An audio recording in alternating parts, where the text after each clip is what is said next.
ફોનમાં છે. હા મારે બી આઈ ગયું. પેલી બુક તમારી કેવી છે? એમાં નથી, મેં ટ્રાય કર્યો. તે મંત્ર બોલાવો. આગળ તે મંત્ર બોલાવો. બેટા આગળ આજે કોણ બોલાવશે?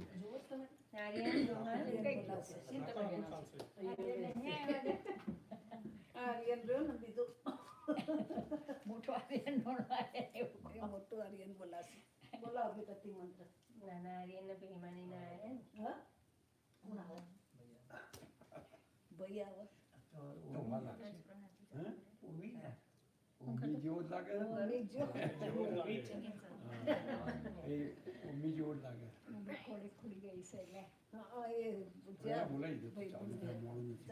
નમો વિતરાગાય નમો વિતરાગાય નમો અરિહંતાણમ નમો અરિહંતાણમ નમો સિદ્ધાણમ નમો સિદ્ધાણમ નમો આયરિયાણમ નમો આયરિયાણમ નમો વજ્જાયાણમ નમો વજ્જાયાણમ નમો લોહે સૌવ સાહુણમ નમો લોહે સૌવ સાહુણમ એસો પંચનમુક્કારો એસો પંચનમુક્કારો સૌવ પાવપણાસણો સર્વ પાવપણાસનો મંગલાણમ ચ સર્વેસીમ મંગલાણં ચ સર્વેસીમ પડમં હવૈ મંગલમ પરમં હવૈ મંગલમ ઓમ નમો ભગવતે વાસુદેવાય ઓમ નમો ભગવતે વાસુદેવાય ઓમ નમઃ શિવાય ઓમ નમઃ શિવાય જય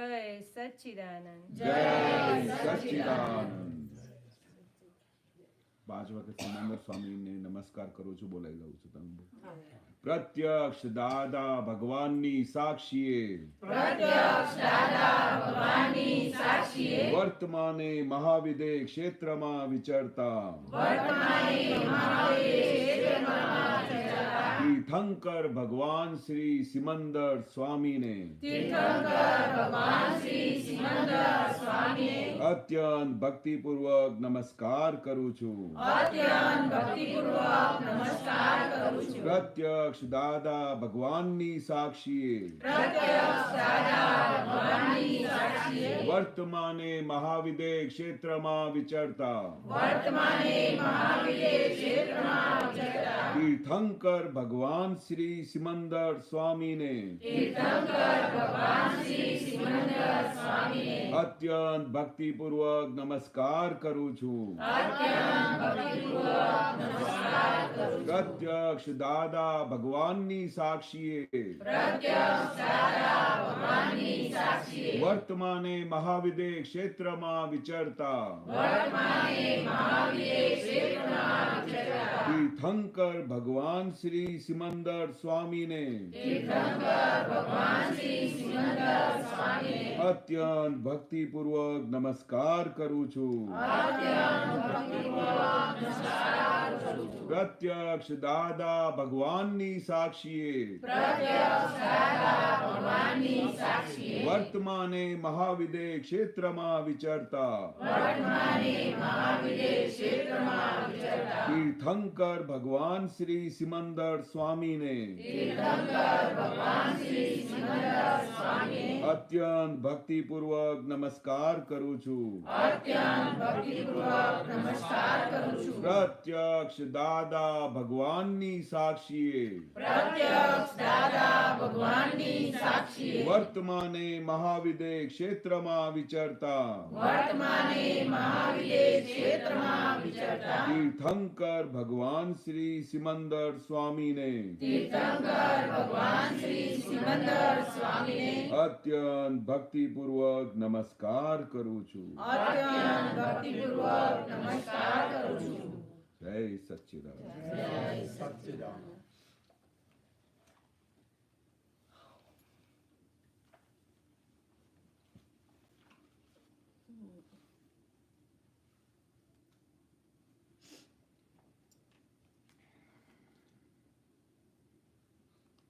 દાદા આપે છે કેવળ જ્ઞાન જ પણ પૂરેપૂરું પચતું નથી. દાદા આપે છે કેવળ જ્ઞાન જ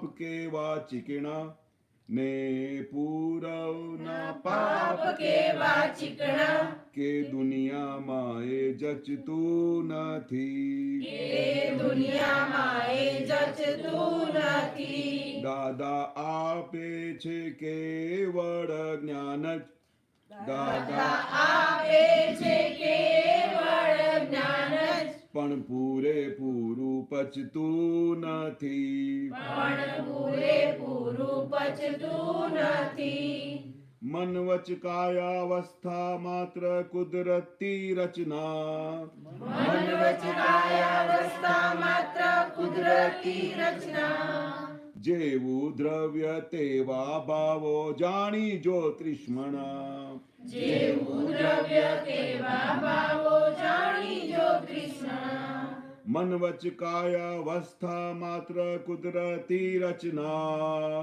મન વચ કાયાવસ્થા માત્ર કુદરતી રચના જેવું દ્રવ્ય તેવા ભાવો જાણી જો તૃષ્મણા જેવું દ્રવ્ય તેવા ભાવો જાણી જો તૃષ્ણા જેની જેવી છે ગાંઠ તેવો ઉદ્યમ જેની જેવી છે ગાંઠ તેવો ઉદ્યમ ચિત ચોટ્યું ત્યાંથી ખસતું નથી ચિત્ત ચોટ્યું ત્યાંથી ખસતું નથી જેની જેવી છે ગાંઠ તેવો ઉદ્યમ જેની જેવી છે ગાંઠ તેવો ઉદ્યમ ચિત ચોટ્યું ત્યાંથી ખસતું નથી ચિત્ત ચોટ્યું ત્યાંથી ખસતું નથી જેવું દર્શન છે તેવું તેનું જ્ઞાન જ જેવું દર્શન છે તેવું તેનું જ્ઞાન જ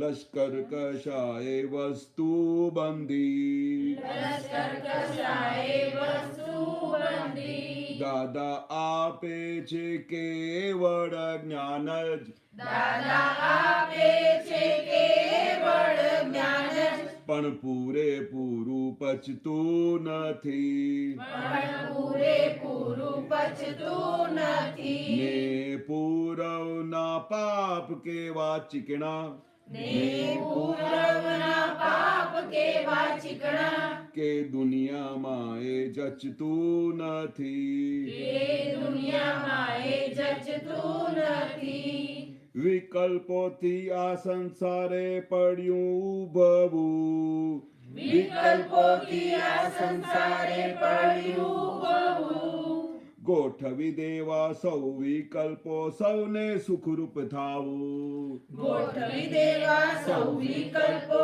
સૌને સુખરૂપ થાવું રહ્યું સંકલ્પે શુદ્ધ આત્મજ્ઞાન જ રહ્યું સંકલ્પે શુદ્ધ આત્મજ્ઞાન જ સિદ્ધ સ્તુતિ ધ્યાન તૂટતું નથી સિદ્ધ સુખી જ્ઞાન તૂટતું નથી રહ્યું સંકલ્પે શુદ્ધ આત્મજ્ઞાન જ રહ્યું સંકલ્પે શુદ્ધ આત્મજ્ઞાન જ સિદ્ધ સ્તુતિ ધ્યાન તૂટતું નથી સિદ્ધ સુખી જ્ઞાન તૂટતું નથી દાદા આપે છે કેવળ જ્ઞાન જ દાદા આપે છે કેવળ જ્ઞાન જ પણ પૂરેપૂરું પચતું નથી પણ પૂરેપૂરું પચતું નથી ને પૂરવના પાપ કેવા ચીકણા ને પૂરવના પાપ કેવા ચીકણા કે દુનિયામાં એ જચતું નથી એ દુનિયામાં એ જચતું નથી પાંચ જ આજ્ઞામાં રહેવું છે એવું કેવળ નિશ્ચય પાંચ આજ્ઞામાં રહેવું છે એવો કેવળ નિશ્ચય ઉતાવળથી ધીરે ધીરે ઉચકે સ્થિર અભય ઉતાવળી ધીરે ત્રણ કર્ણો વહેરાવ્યા જ્ઞાની ચરણે ત્રણ કર્ણો વહેરાવ્યા જ્ઞાની ચરણે કરમ નિકાલી નડતું નથી કરમ નિકાલી નડતું નથી દાદા આપે છે કેવળ જ્ઞાન જ દાદા આપે છે કેવળ જ્ઞાન જ, પણ પૂરેપૂરું પચતું નથી, પણ પૂરેપૂરું પચતું નથી. ને પૂરવના પાપ કેવા ચીકણા, ને પૂરવના પાપ કેવા ચીકણા, કે દુનિયામાં એ જચતું નથી. એ દુનિયામાં એ જચતું નથી. જય સચ્ચિદાનંદ.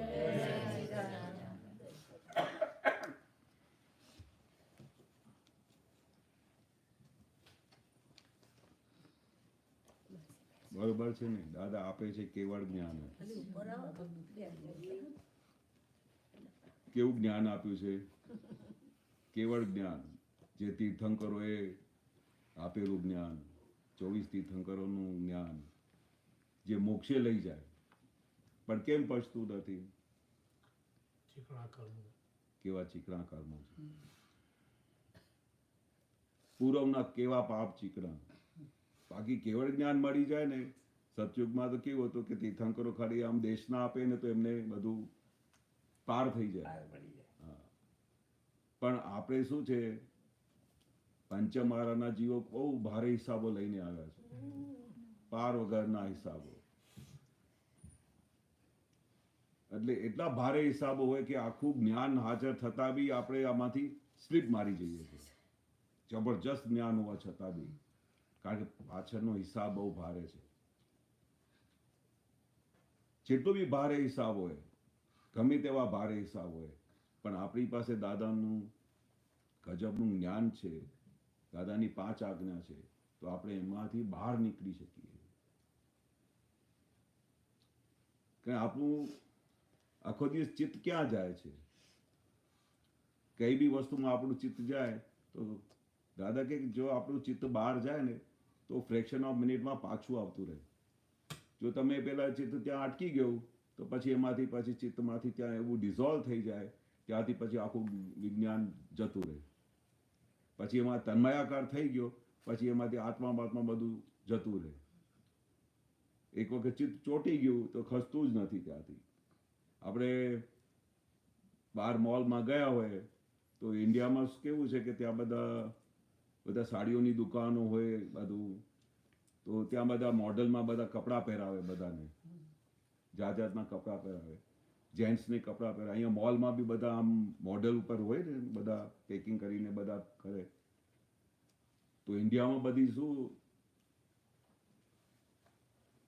પગારો બધી લિમિટેડ હોય હસબન્ડને, અને ઘર ખર્ચો ચલાવવાનો હોય, બાળકોને ચલાવવાનું હોય, અને એવા સંજોગમાં ત્યાં કંઈ મો બજારથી પસાર થતા હોય તો કંઈ મોડલની ઉપર કંઈ સાડી જોયેલી હોય કે જેન્ટ્સને કંઈ પેલું બધું જેકેટ જોયું હોય તો પેલા માઇન્ડમાં શું થઈ જાય, ફોટો પડી જાય કે હું આજે ઘરે જઈશ ને તો હસબન્ડને વાત કરીશ કે મારે આ જ સાડી જોઈએ. હવે એક વખતે ત્યાં ફોટો પડી ગયો,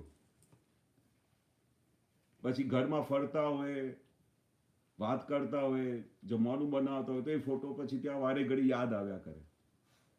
પછી એવું ટાઈમિંગ શોધી કાઢે. ત્યાં તો પછી લિમિટેડ પગારો હોય તો પછી વિચાર કરે કે વાત કરું કે નહીં કરું. પછી ટાઈમિંગ શોધી કાઢે.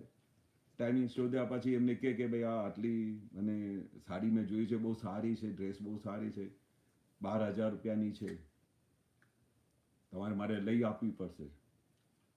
પછી એના હસબન્ડ કહે એમને કે ભાઈ હમણાં કંઈ સંજોગ બરોબર નથી, પછી જ્યારે ટાઈમ થશે ત્યારે હું તમને લઈ આપીશ, પણ તમે કાયમ મારી વાતને કાપી જ કાઢો છો. જ્યારે બી હું કહું કે ત્યારે તમે કંઈ ને કંઈ બહાના બનાવો છો. એમને એટલા બધા પ્રોટેક્શન આપી દે. પણ એક વખત પેલું ત્યાં ચિત્ત ચોંટી ગયું છે, ત્યાં ફોટો પડી ગયો છે કે મારે લેવી છે, પછી એમનો વ્યવહાર બદલાઈ જાય ઘરમાં. આ તો અમે બધું જોયેલું એટલે અમે તમને વાત કરીએ છીએ. તો પછી વાતચીતમાં વારે ઘડી એમને ત્યાંથી પેલું ચિત્ત જાય જ નહીં, અને વારે ઘડી એ ફોટો જ પડ્યા કરે કે હું ક્યારે આ લઉં. પછી કહે કે મેં આટલા પૈસા જમા કર્યા છે, થોડા 5,000 તમે નાખો, પછી મને આ લઈ આપો કોઈ બી હાલતમાં. પછી જેમ તેમ કરીને આમ તેમ કરીને પછી છેવટે આ લઈ જ આવે. તો આ શું કહેવા માંગે છે દાદા કે આપણે એક વખત ત્યાં ચિત્ત ચોંટી જાય છે પછી ખસતું જ નથી, કારણ કે આપણે આપણો ઉપયોગ આખો વખત પૂતગલની તરફનું છે, પોતાની આત્મા તરફનું. પૂતગલ કોઈ દિવસે આપણી નજર રાખી જ નથી કે આપણે આત્મા માટે શું કર્યું છે. આપણે એક વખત કે આ ચિત્ત ચોંટી ગયું પછી ત્યાંથી વાત ખસતી જ નથી. એટલે આપણે ઓબ્ઝર્વેશન શું કરવાની છે કે આપણું ચિત્ત ક્યાં જાય છે. દાદા કહે છે અમે આટલી મહેનત કરીને તમારું ચિત્ત શુદ્ધ કરીએ છીએ, પછી તમે મો બજારમાં જઈને તમારું ચિત્ત બધું બગાડી આવો છો, તો પછી આ એના લીધે શું થાય છે કે આપણું ચિત્ત બધી બહારની દુનિયામાં ફર્યા કરે 24 કલાક. પોતાની સ્વની તો કંઈ યાદ જ નથી આવતી. આપણે સ્વમાં ક્યારે આપણે અંદર જઈશું કે જ્યારથી આપણે બહારથી સુખ શોધીએ છીએ, બહારથી સુખ શોધવા માટે આપણે બનતા પ્રયત્ન કરીએ છીએ, પણ પોતાના અંદરના સુખની કોઈ પ્રયત્ન કરતા નથી. જે અંદરનું સુખ કયો છે તે પરમનન્ટ છે. એક વખત એ સુખને ટચ થઈ ગયું ને તો પછી કોઈ દિવસે જતું જ નથી. તમારે દુનિયાની કોઈ બી વસ્તુ તમને હલાવી નહીં શકે, દુનિયાની કોઈ વસ્તુ તમારે મોહમાં ના લાવી શકે. એવું આત્માનું અનંત સુખ છે. દાદા કહે કે અમને એ જે આત્માને ટચ થઈ ગયું છે, જે અમને જોયું છે આત્મા, એના પછી અમારે બધા મોલમાં જઈએ ને તો ગમે ત્યાં જઈએ ને તો અમને કોઈ પેલું એવું ના કરે. એ લોકો ખુશ થાય કે ભાઈ આ પહેલા એક આવ્યા છે વ્યક્તિ કે જેને અમારામાં ક્યાંય મોહ રહ્યું નથી. બાકી બધાને તો એમને ખબર પડી જાય કે આખું મોલ દાદા કે અમને જઈએ મોલમાં તો અમને કોઈ મોહ અમને ખેંચી શકે નહીં. કે પહેલા એવા વ્યક્તિ આવ્યા કે જેને આ મોહ નથી. બાકી આપણે આપણું ચિત્ત ક્યાં જતું રહે, આ કેવી રીતે લાવવું. અને પછી કોઈના ઘરે જાય ત્યાં આખું એના ઘરમાં જે બધું સોફા જોઈને આવ્યા હોય કે એમની બધી ઘરમાં બધી આખી પ્લાનિંગ જોઈને આવ્યા હોય તો પછી એમને તરત જ ફોટો પાડે કે સાલું આ મારે લેવું જોયું છે, મારા ઘરમાં તો બહુ ખરાબ છે, મારે આને આના ઘરમાં આટલા 3 બેડરૂમ છે, મારા ઘરમાં તો આ 2 જ મને બહુ તકલીફ પડે છે. તો પછી સીધી હસબન્ડને વાત કરે.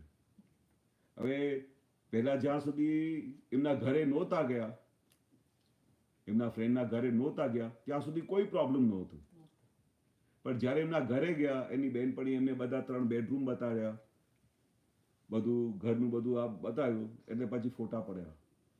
ચિત્ત આખું જતું રહ્યું કે મારા પછી એમને ધણી પાછળ પડી જાય કે મને કેમ બી કરીને મારા 2 મકાનનું નહીં, મને આ 3 મકાનનું કરી, બાળકોને કેટલી તકલીફ થાય છે, આને ભણવાની કોઈ જગ્યા નથી, આમ છે તેમ છે. પણ પહેલાં બધું એડજસ્ટ કરતા હતા, બાળકો બધા ડ્રોઈંગ રૂમમાં ભરતા હતા, બધું વ્યવસ્થિત હતું. આ તો દાદા એક વખત દાખલો આપ્યો કે ભાઈ આ પ્રોબ્લેમ ક્યાંથી શરૂ થાય છે. પછી થોડા વખતમાં 1 રૂમમાંથી 2 રૂમ થયા, 2 રૂમમાંથી 3 રૂમ થયા, ફરી એક એવી બેન પડી ગયા તો એને પેલું બહુ મોટો સરસ બંગલો બનાવ્યો 4 બેડરૂમ વાળો. 4 બેડરૂમમાં એ બધું જોઈને બધું એને પ્લાનિંગ કરી કે બધા 2 બાળકોનો રૂમ તો થઈ ગયો, એક હસબન્ડ વાઈફનો થઈ ગયો, પણ કોઈક વખતે ગેસ્ટ આવી જાય તો એને ક્યાં સુડાઈશું. તો મારે બી એની જેવી રીતે એને 4 બેડરૂમ મૂક્યા છે.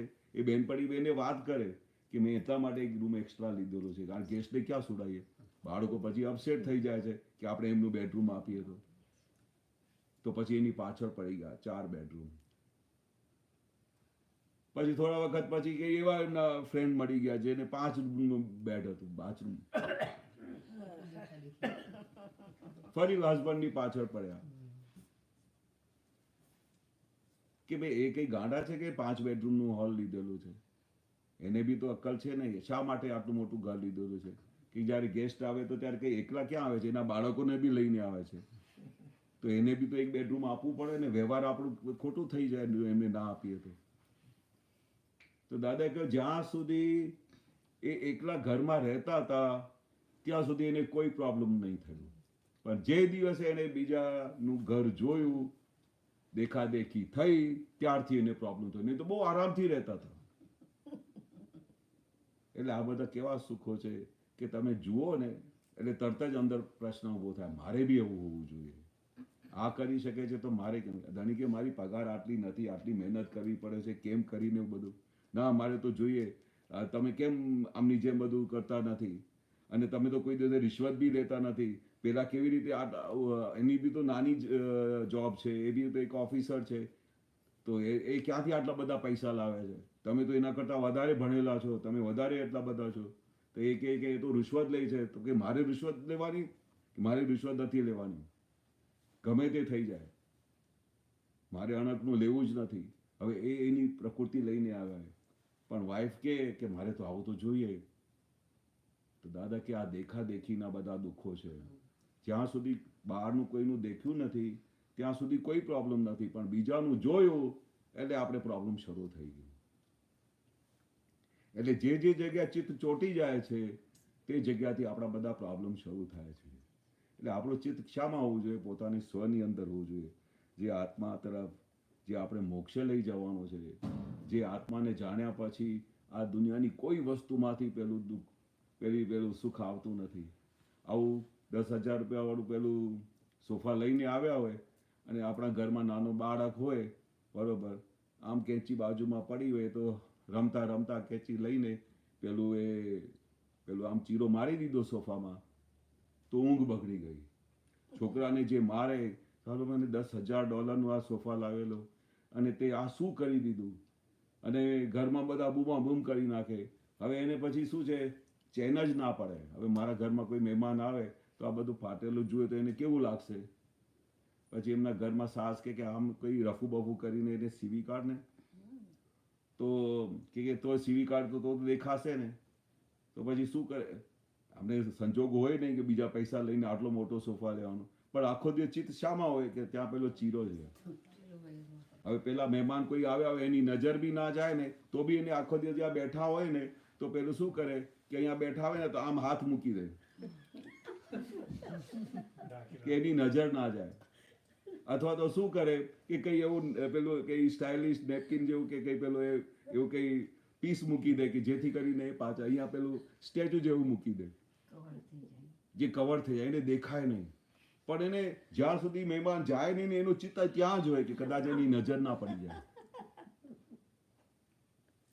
આ શું છે? આપણે આખો દિવસ બહારથી જ આપણે સુખ શોધીએ છીએ. જે વસ્તુ લાવ્યા એ જ વસ્તુ આપણે દુઃખદાયી થઈ જાય છે કે ભાઈ આ ચીરો પડી ગયો અહીંયા, છોકરાએ આમ કર્યું, અને કેટલું એમને લડ્યા હશે બોલો. તને અક્કલ નથી. એને મારે એવું કે આટલો કોસ્ટલી સોફા તે ફાડી કાઢ્યું, આમ કરી નાખે. કારણ કે આપણું આખો દિવસ ચિત્ત આમાં જ જાય છે, આ બહારની દુનિયામાં. આત્મા તરફ તો કોઈ જતું જ નથી. કારણ કે એ જે આત્મા તરફ જો તમારું વલણ થઈ જાય ને તો એનું તો પાર વગરનું સુખ છે. દાદા કે તમે હજુ તો આત્માનો સુખનો એક છાંટોય જોયું નથી. એ જે મેં આપ્યું છે ને એવું શુદ્ધાત્માનું પદ, એ મામૂલી ખાલી આમ ટચ કર્યું છે. હજુ જ્યારે આ ફૂલ પ્રકાશ થશે, જ્યારે આ કેવળ જ્ઞાન એટલે ફૂલ પ્રકાશ, તમને આ સંસારની કોઈ વસ્તુ હલાવી ના શકે. એક રાઈ માત્ર વજ્ન ઘટ એટલે તમને જરા બી કોઈ હલાવી ના શકે. કોઈ ગાળો આપે તોય તમને હલાવી ના શકે. તમારા લાખો રૂપિયાના નુકસાન થઈ જાય તોય તમને આમ પેટનું પાણી ના હાલે. તમને દેખાય કે આ કોને નુકસાન થયું છે, આ ધંધાને નુકસાન થયું, હું તો શુદ્ધ આત્મા છું. એવું નિરંતરનું છૂટાપણું વર્તાય એવું આ કેવળ જ્ઞાન દાદા કહે છે મેં તમને આપ્યું છે. અને એ કેવું જ્ઞાન છે કે એક વખત એ તમને પ્રાપ્ત થઈ ગયું, એ સુખ તમને મળી ગયું, એ આવ્યા પછી કોઈ દિવસે જતું જ નથી. જ્યાં સુધી તમે એમને બીજે ઠેકાણે ફેરવી ના કાઢો, બીજા સંજોગોમાં એમને લઈ ના જાઓ, જ્યાં તમારું ચિત્ત આ સંસારમાં ના ભટકી પાડો, ત્યાં સુધી તમારે કોઈ હલાવી નહીં શકે. એવું દાદા કહે છે મેં કેવળ જ્ઞાન આપ્યું છે. એટલે આપણે દાદા કહે છે કે મેં તમને જ્ઞાન આપ્યું, બધું તમારે 5 આજ્ઞા આપી દીધી, પણ હવે સબ પુરુષાર્થ તમારે કરવાનો છે. બધું માલ તૈયાર કરીને આપ્યું છે, પણ પુરુષાર્થ તો તમારે કરવું પડે ને. મારે કેટલું કરવું પડે? અમે તો તમને જાગૃતિ કરીને આપી દઈએ, અમે તો તમને બધું કરીને આપી દઈએ, પણ પછી તમે બધું ફરવા જતા રહો, આમ કરવા જતા રહો, અને પછી તમારો ઉપયોગ બગાડી આવો, તો એમાં અમે શું કરી શકીએ? આ જ્ઞાન મળ્યા પછી દાદા કહે છે કે એક વાર પણ તમારે વ્યર્થ કરવા જેવું નથી, 1 મિનિટ બી વ્યર્થ કરવા જેવું નથી. એ શા માટે કહેતા હશે? 1 મિનિટ બી આ જ્ઞાન મળ્યા પછી 1 મિનિટ માટે બી વ્યર્થ કરવા જેવું નથી. કારણ કે આવું આ વિજ્ઞાન મળવાનું નથી. અને આપણે વ્યર્થ શા માટે દાદા એવું વાક્ય બોલતા હતા? કારણ કે આપણે સેકન્ડે જ્ઞાનમાં રહી શકીએ છીએ, ઉપયોગમાં રહી શકીએ છીએ, પણ આપણે એ ઉપયોગમાં રહેતા નથી. એટલે કહ્યું કે દાદા જ્ઞાન તો પૂરું આપે છે, પણ પૂરેપૂરું પચતું કેમ નથી? કારણ કે આપણું લક્ષ્ય હજુ એમાં અંદર આવ્યું નથી. હજુ આપણે બહારની બધી જગ્યાએ આપણું ઇન્ટરેસ્ટ છે, અંદર ખાને કોઈ દિવસે આપણું ઇન્ટરેસ્ટ હજુ આવતું જ નથી. જો એક વખતે એ પેલું પકડાઈ ગયું તમારે, તો પછી તમારે ભલે તો તમે બહારની બધી વસ્તુઓ રાખો, બંગલા રાખો, સોફા રાખો, ગમે તે રાખો, જે પહેરવું એ કપડાં પહેરો, કોઈ વાંધો નથી. દાદા કે અમને કોઈ હરકત નથી, તમે જે કરતા હો અમને કોઈ હરકત નથી, પણ આ આજ્ઞા મારો, પોતાના સ્વનો સ્વભાવ મારો, એમાં તમે રહ્યા ને તો દાદા કે અમને કોઈ હરકત નથી. પણ જો તમે એમાં ડિસોલ્વ થઈ ગયા તો પછી દાદા કે અમે જવાબદાર નથી. દાદાનું કેવું હતું, દાદા તમે દાદા પાસે મળવા આવો ને, તમે રેગ્યુલર આવો તો બધું તમારી સાથે વાત કરે, બધું કરે, બધાને હાલચાલ પૂછે, તમે કેમ છો, મજામાં છો, બધું. પણ પછી તમે 15 દિવસ સુધી નહીં આવો ને તો પછી દાદાને કંઈ કશું હોય જ નહીં. પણ મહિના પછી આવો તોય પછી દાદા પૂછે કેમ મજામાં છો, કેમ તબિયત બગડી ગઈ હતી, શું હતી? કે ના દાદા તબિયત બગડી ગઈ હતી. ઓહો ચાલો આવજો ને, હું તમારી વિધિ કરી આપીશ. હવે મહિના સુધી તમે નહીં આવ્યા તો દાદાને કંઈ પેલું લક્ષ્યમાં ના હોય કે ભાઈ તમે હજુ સુધી કેમ નથી આવતા. દાદા કે મેં તમને જ્ઞાન આપી દીધું છે, હવે તમારી જવાબદારી છે કેવી રીતે પૂરું કરવું. ભલે તમે 1 મહિના માટે નહીં આવ્યા, પણ તમે ઉપયોગમાં રહો છો કે નહીં, આજ્ઞામાં રહો છો કે નહીં, એ દાદા જાણવા માંગે. દાદા બહારનું વર્તન કશું જોવા માંગતા નથી. અમે દાદાની ખૂબ સેવા કરતા હતા દિવસ રાત. દાદા જેમ કે દાદાને બધું નવડાવવાનું, દાદાના પેલા એ કરવાનું, કપડાં પહેરવાના, દાદાની માલિશ કરવાની, માથાની પગ દબાવવાનો, પગની માલિશ કરવાની. જે અમારે બધા આપતા પુત્રોને ચાન્સ મળતું હતું તો અમે બધા દોડતા હતા દાદા પાસે. તો કોઈ દિવસે દાદા એવું ને કે હા બહુ સારી સેવા કરી, આમ કરી, પણ બીજા બધાને શું થાય, દાદા મને ચાન્સ મળતું નથી. તો બધા મહાત્માઓ કે દાદા આ બધા, એક વખત દાદા શું કહી દીધું કે આ બધા આપતો પુત્રો કેવી સેવા કરે છે, આને તો સીધું મોક્ષનું દાન મળી ગયું છે, આ તો સીધા જતા રહે છે મોક્ષે. તો બધાને શું થાય કે અમે રહી ગયા. તો બધા મોટા મોટા બધા જે બધા હતા, દાદા અમને સેવા નથી મળતી, દાદા અમને સેવા કરી છે. દાદા કે આટલા 80,000 મહાત્માઓને ક્યાં કહું સેવા કરવા માટે? તો દાદાએ શું કહ્યું કે આ તો બધા છોકરાઓ કરે છે બધું, એમને સહજ સંજોગો છે, તમારે એવા સંજોગો નથી. પણ હું તમને હકીકત બતાવું કે જો તમે મારી આજ્ઞા મારો એ તમે મારી મોટામાં મોટી સેવા કરી કહેવાય. કેવું રહસ્ય આપી દીધું. જ્ઞાની પુરુષની તમે આજ્ઞા મારો એ તમે મોટામાં મોટી મારી સેવા કરી.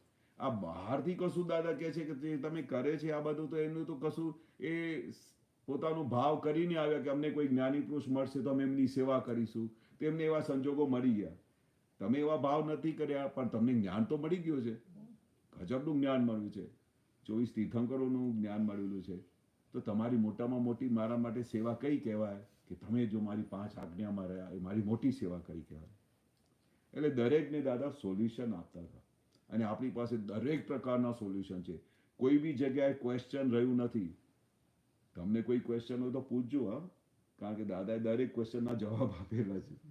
એ તો જેના સમાધાન થઈ ગયા હોય તો એનું વાંધો નથી, પણ કોઈ બી ક્વેશ્ચન હોય તો દાદા તરત જ જવાબ આપતા હતા, કારણ કે એનું રહસ્ય સમજવું પડશે.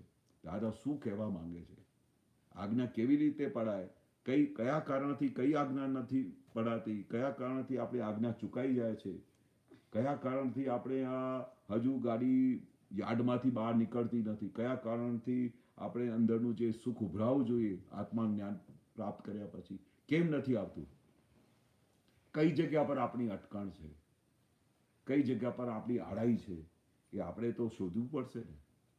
બાકી આ જ્ઞાન મળ્યા પછી ગજબની સમાધિ રહે છે. બધા મહાત્માઓનો અનુભવ છે, ખાલી તમારા મહાત્માનો અનુભવ મારે જાણવું બાકી છે. તમારે બધું અનુભવ આપો બધા. હવે એક જરા મને અનુભવ આપો, તમને આ જ્ઞાન મળ્યા પછી શું લાગે છે? કઈ તો અનુભવ થયો હશે ને? હા, તે હું ઓળખતી નથી. બધાય પહેલી વાર જોયા. મેં તો એટલે આપણે કોવિડ ટાઈમે ઘરે જ હતા, 2 વર્ષ જોબ નથી, તો બહુ ઓનલાઈન સાંભળ્યા છે. હા, ઓનલાઈન ઝૂમ પર આવતું. પહેલી વાર આયા. હા પેલી હા બધાને થોડુંક થોડું બતાડવું પડશે. હું તો બોલતો જઈશ, બાની તો એન્ડ નહીં આવશે.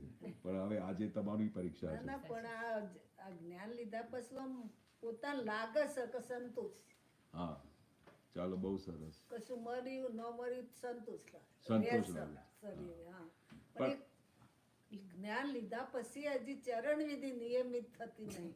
અચ્છા યા, નહીં થતી. એનું વાંધો નથી, ચરણ વિધિ ના થાય એનું કંઈ વાંધો નથી.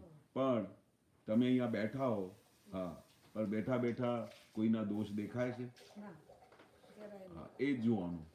દાદા શું કહે છે કે તમારી પ્રકૃતિ કઈ રીતે કામ કરે છે આ જ્ઞાન મળ્યા પછી. તમારા હસબન્ડ આવ્યા, બાળકો આવ્યા, એની અંદર શુદ્ધાત્મા દેખાય છે? તો આ તમારે આ તો એમાં તમે પાસ થઈ ગયા. શુદ્ધાત્મા દેખાવું જોઈએ. જેવી રીતે તમારા સન આવે, બાળકો આવે, ઓન ધ હસબન્ડ આવે, તરત જ એની અંદર બાય રિલેટિવ વ્યૂ પોઈન્ટ એ મારા હસબન્ડ છે, પણ રિયલ વ્યૂ પોઈન્ટ એ શુદ્ધાત્મા છે એવું અંદર ખાને નક્કી થઈને જોવું પડે. ખાલી બોલવા ખાતર નહીં, નક્કી આની અંદર ભગવાન જ છે. દાદા ભગવાને જોયેલા છે, અમે જોયેલા છે, બધાએ જોયેલા છે. અને ભગવાન જોયા પછી એમના પછી અંદર ભગવાનની અમને આશીર્વાદ બી મળે છે એ બી જોયેલા છે. તો એટલું તો થાય છે ને. થાય છે. પછી દાદા ભગવાન યાદ રહે છે કે નહીં? પૂરેપૂરા દાદા ભગવાન દેખાય છે કે નહીં? દેખાય, જય જયકાર ગમન. હા, તો દાદા બી દેખાય છે. એટલે આ જ્ઞાન મળ્યા પછી અંદર ખાલી શાંતિ રહે છે કે નહીં? રહે છે. રહે છે. રહે છે. પણ હવે તમને આ જ્ઞાન મળ્યા પછી એવું થાય છે કે હજુ કંઈ મારે ખૂટતું છે, કંઈક ખૂટે છે? કશું જ ખૂટતું નહીં. રિટાયર એટલે હાવ રિટાયર. બરોબર. કશા બચ્યું નહીં.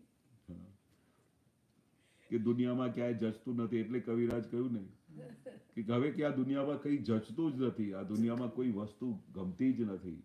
તમે દાદા કે અબજો રૂપિયા લાવીને મૂકી દો ને તોય અમને કશું અડે નહીં. અબજો રૂપિયા એ વારે ઘડી એક શબ્દ કેમ બોલતા હતા અબજો રૂપિયા?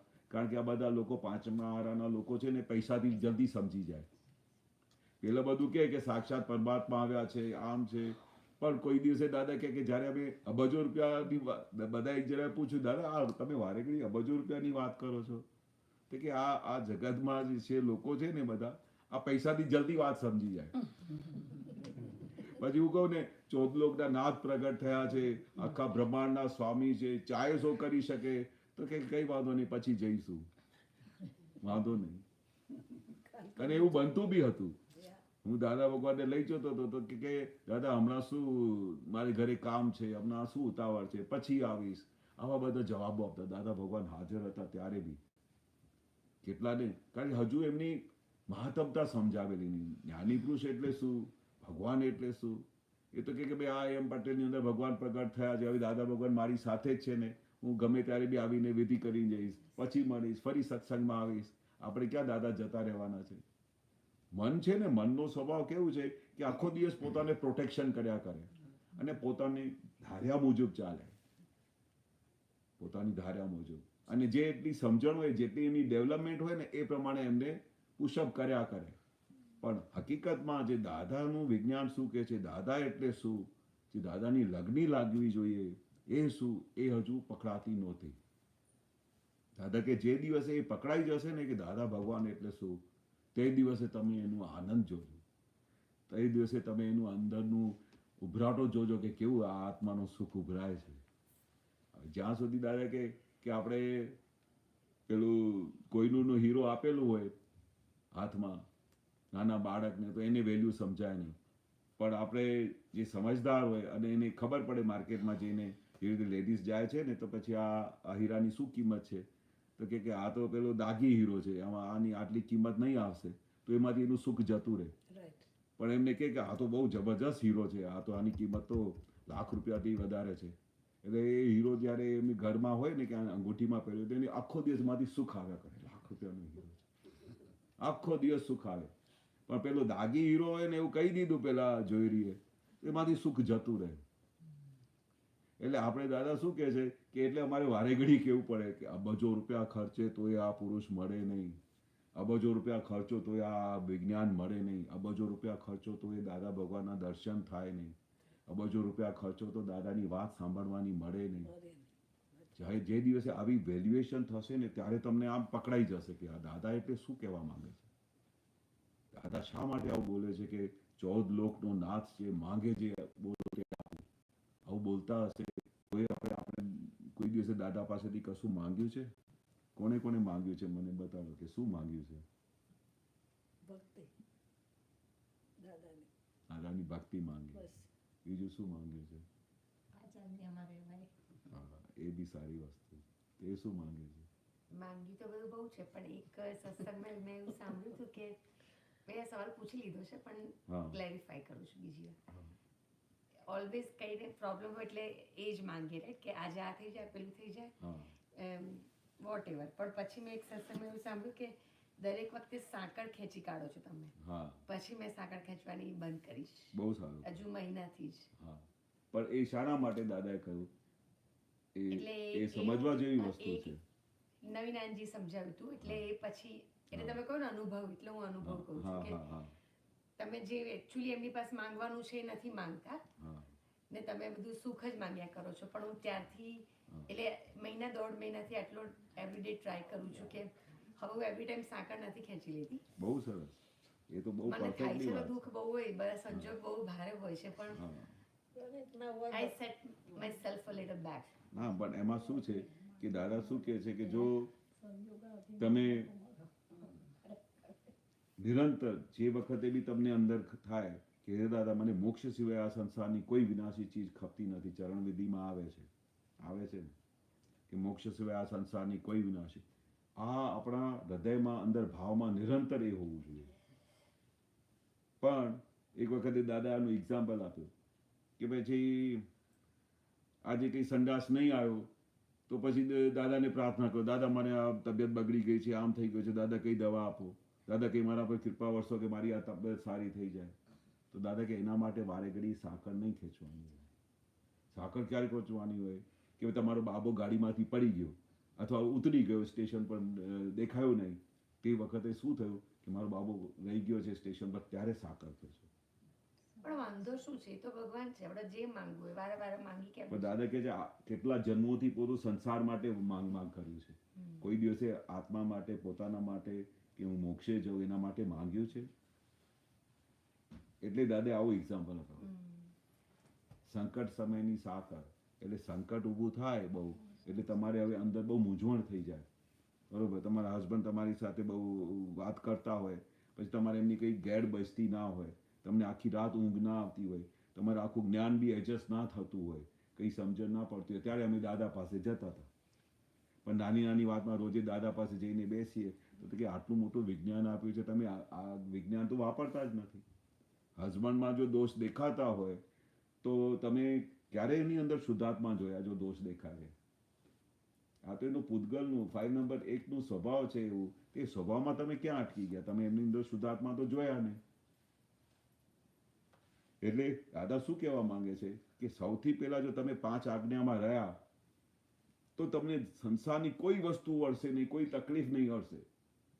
છોકરાઓ બરોબર કામ નથી કરતા યા વાંચતા નથી, આમ નથી કરતા, તો એ બી તમને બધું એમનું દાદા પાસેથી જવાબ છે. વ્યવહારમાં આપણે એમને સંસ્કાર આપવાના. એને દાદા કહે કે ગુસ્સે બી થવું પડે તો થવાનું, પણ એ ગુસ્સો નથી, કારણ કે તમે એના હિત માટે ગુસ્સે કરો છો. એ તમારા પર કોઈ પેનલ્ટી નથી, કારણ કે તમે મધર તરીકે એમને સંસ્કાર આપો છો, એને ટ્રેનિંગ આપો છો. એમાં તમારું તે વખતે એવું હિંસક ભાવ હોતું નથી કે હું એના પર ગુસ્સે થઉં. એવું હોય છે જ્યારે છોકરાઓ તમારી વાત નથી માનતા, તમારા કયા પ્રમાણે નથી ચાલતા, તે વખતે તમારે અંદર ખાને એવું હિંસક ભાવ હોય છે કે એને મારું સીધો નથી થતો. પણ તમે શું કરો? ગુસ્સામાં ખાલી કહો તું આમ કરે છે, તેમ કરે છે, આવું કર. દાદા કે એના માટે કોઈ પેનલ્ટી નથી, એ તમારું વ્યવહાર તમે નિભાવો છો. પણ તમારે અંદર એને હિંસક ભાવ હોય કે આને મારવા જેવું છે, આ સીધો થતો નથી, એને બે આપી દઉં, ત્યારે એ સીધો થશે, ત્યારે એ બધું. ગુસ્સે થવું હોય તો બી એમને અંદર બેઠેલા ભગવાનને પહેલાં પ્રાર્થના કરો, એની પાસેથી માફી માંગો, એને બહાર બેસાડો, ત્યારે તમારે ગુસ્સે થવાનું. આ દાદા બધાએ રૂલ્સ બતાવેલા છે. તમને એવું કહેતા નથી કે તમે છોકરાઓ સાથે ગુસ્સે ના થાઓ, એમને આમ. બધી રીતે કરો, એ તમારો વ્યવહાર છે, કરવું જ પડે. નહીં તો એમને કહે છે કે આ તો પેલું દાદા નહીં દાખલો આપેલો કે ભાઈ રસોડામાં પેલી બાઈ કામ કરતી હોય અને તમારું ક્રિસ્ટલનું ગ્લાસ તોડી નાખ્યું, તો તમારે પેલા એમને કહેવાનું કે ભાઈ તને વાગ્યું તો નથી ને, પેલા તો એમને કહેવાનું આ વ્યવહાર બાદ. પછી બીજી સેન્ટેન્સમાં કેમ કે છે, બેટા સંભાળીને કામ કર ને, આવું બધું હવે તું તોડી કાઢ્યું, આખું સેટ બગડી ગયું, આ તારી રીતે આ બરોબર વ્યવહાર તું નથી કરતી, તું કાળજી નથી રાખતી, એવું કેવું પડે ને. તો દાદા કે તમે ના કહો ને તો પછી દે ધનાતન એને કહ્યું ને એક ગ્લાસ તૂટી ગયો બીજો એ તોડી આપશે. ગુસ્સો હોય ને તમારા પર ગુસ્સો તો હોય, ભાઈઓને કાયમ જે માલિક હોય ને એના પર ગુસ્સો હોય છે, પગાર બરોબર આપતી નથી, આખો દિવસ મારી પાસેથી કામ કરાવ કરે છે, દરેક વસ્તુમાં કચ કરે છે. આ બધું ઇન્ડિયામાં મેં જોયું છે. પણ કોઈ દિવસે જે પેલા સર્વન્ટ્સ હોય ને ખુશ હોતા નથી માલિક. પછી દાદાએ કહ્યું કે એમને કેવું પડે છતાંય નુકસાન કરવાની પ્રવૃત્તિ કોઈની ના હોય, બરોબર ના હોય. પણ દાદાએ શું કહ્યું કે એટલે સૌથી પહેલા આપણે વ્યવહારમાં પૂછવાનું, કે આપણે કોઈ દિવસે પૂછતા નથી કે કઈ વસ્તુ તૂટી જાય ને તો એને કે તારા હાથ ભાંગેલા છે, તને અક્કલ નથી, તારા ગ્લાસ તોડી કાઢ્યું, હવે આખું ક્રિસ્ટલનું સેટ બગડી ગયું, એ સહજ રીતે નીકળી જાય. તમારી પેલી ભાવના બી ના હોય ને, આ પેલી પ્રકૃતિ છે એ નીકળી જ જાય. પણ દાદાએ આ સમજણ આપી કે ભાઈ તમારે સૌથી પહેલા તમને ખબર પડી જાય, નોંધ કરી લો દિમાગમાં કે દાદા કે જો ગ્લાસ ના તૂટે તો પછી તમે બધા એવા છો ને 7 પેઢી સુધી બીજો ગ્લાસ લાવો છો. હા, એક વખત તમે એક સેટ લઈ આવ્યા 12 ગ્લાસનું, તો તમે 7 પેઢી સુધી તમે બીજો સેટ ના લાવો તો પછી આ પેલા ગ્લાસ વાળાનું કેવી રીતે ચાલશે, પેલા સપ્લાયર છે એમનું કેવી રીતે ચાલશે, જે ટ્રેડર્સ છે એમનું કેવી રીતે ચાલશે, હોલસેલરનું કેવી રીતે ચાલશે. ગ્લાસ હજુ ના તૂટે તો ગ્લાસની ફેક્ટરી વાળા કેવી રીતે બીજા ગ્લાસ બનાવશે. તો આ કુદરતનો નિયમ છે, એ બધી તોડે બી એ છે અને નવું સપ્લાય બી એ કરે છે.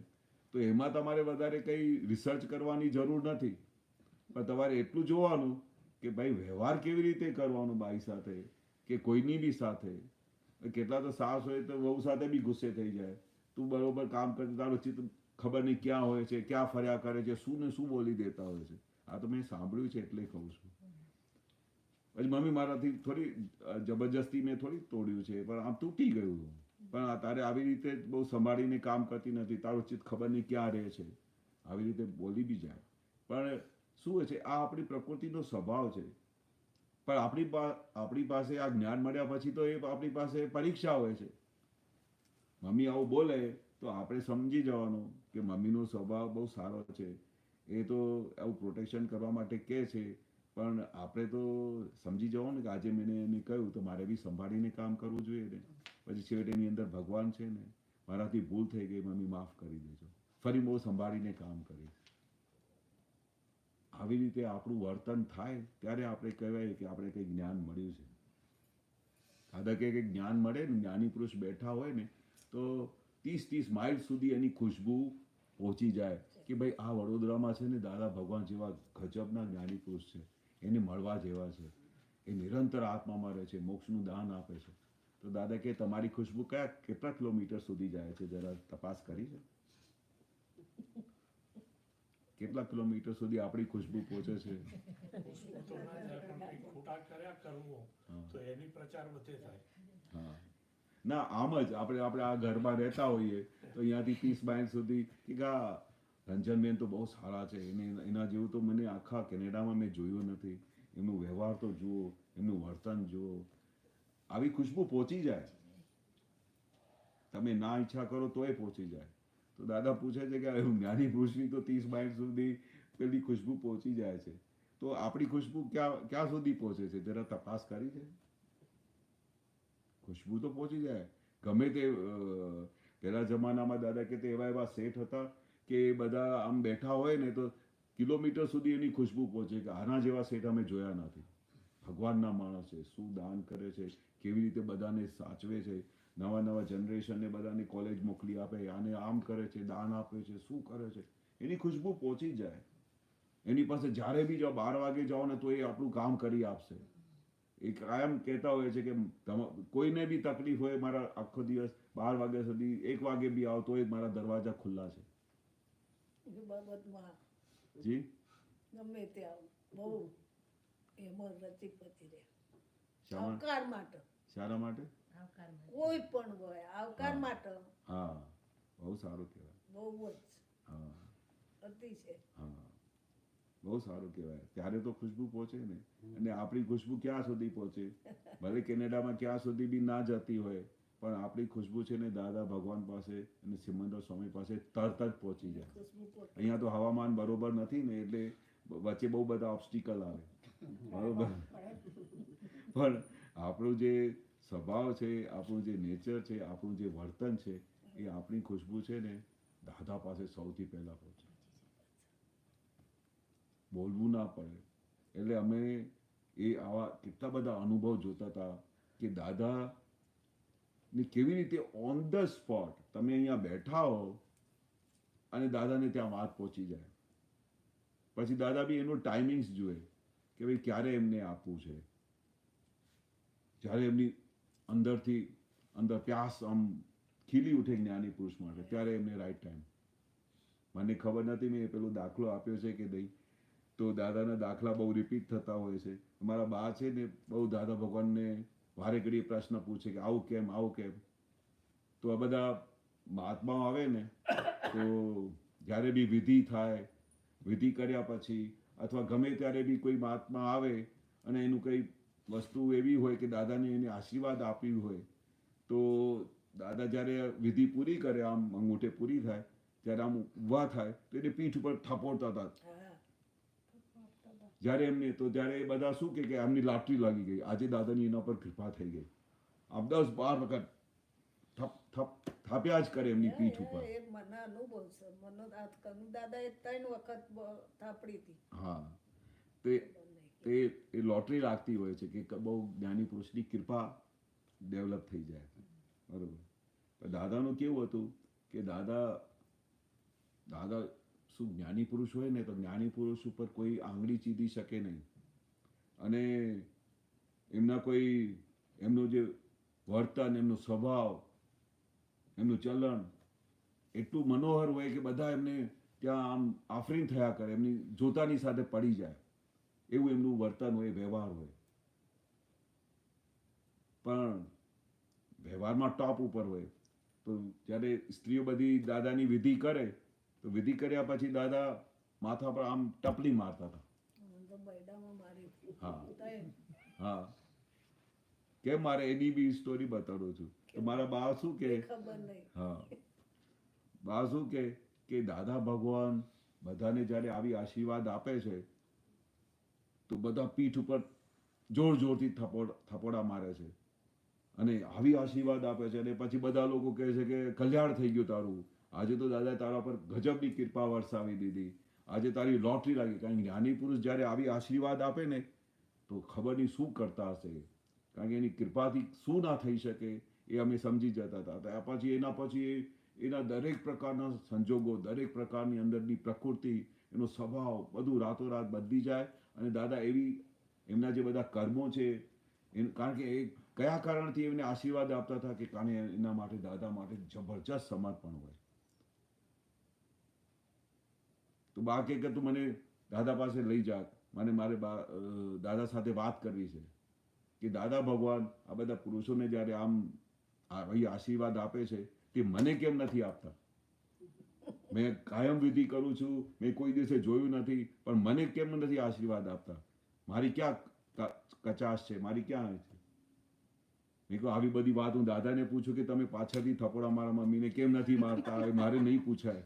અમે દાદા ભગવાન પાસે જાય તો આપણે એ વાત પૂછતા પહેલા તો ઉપર લટકતી તલવાર હોય કે અમે આવા પ્રશ્ન પૂછીએ તો દાદા કે તને કોને કેવું પૂછવા માટે? તું કેમ દોડ દાપડ કરે છે? તારે મમ્મીને પ્રશ્ન છે એને કે મારી પાસે આવીને વાત કરે. પણ એમનું ભાવ દાદા પકડી પાડતા હતા.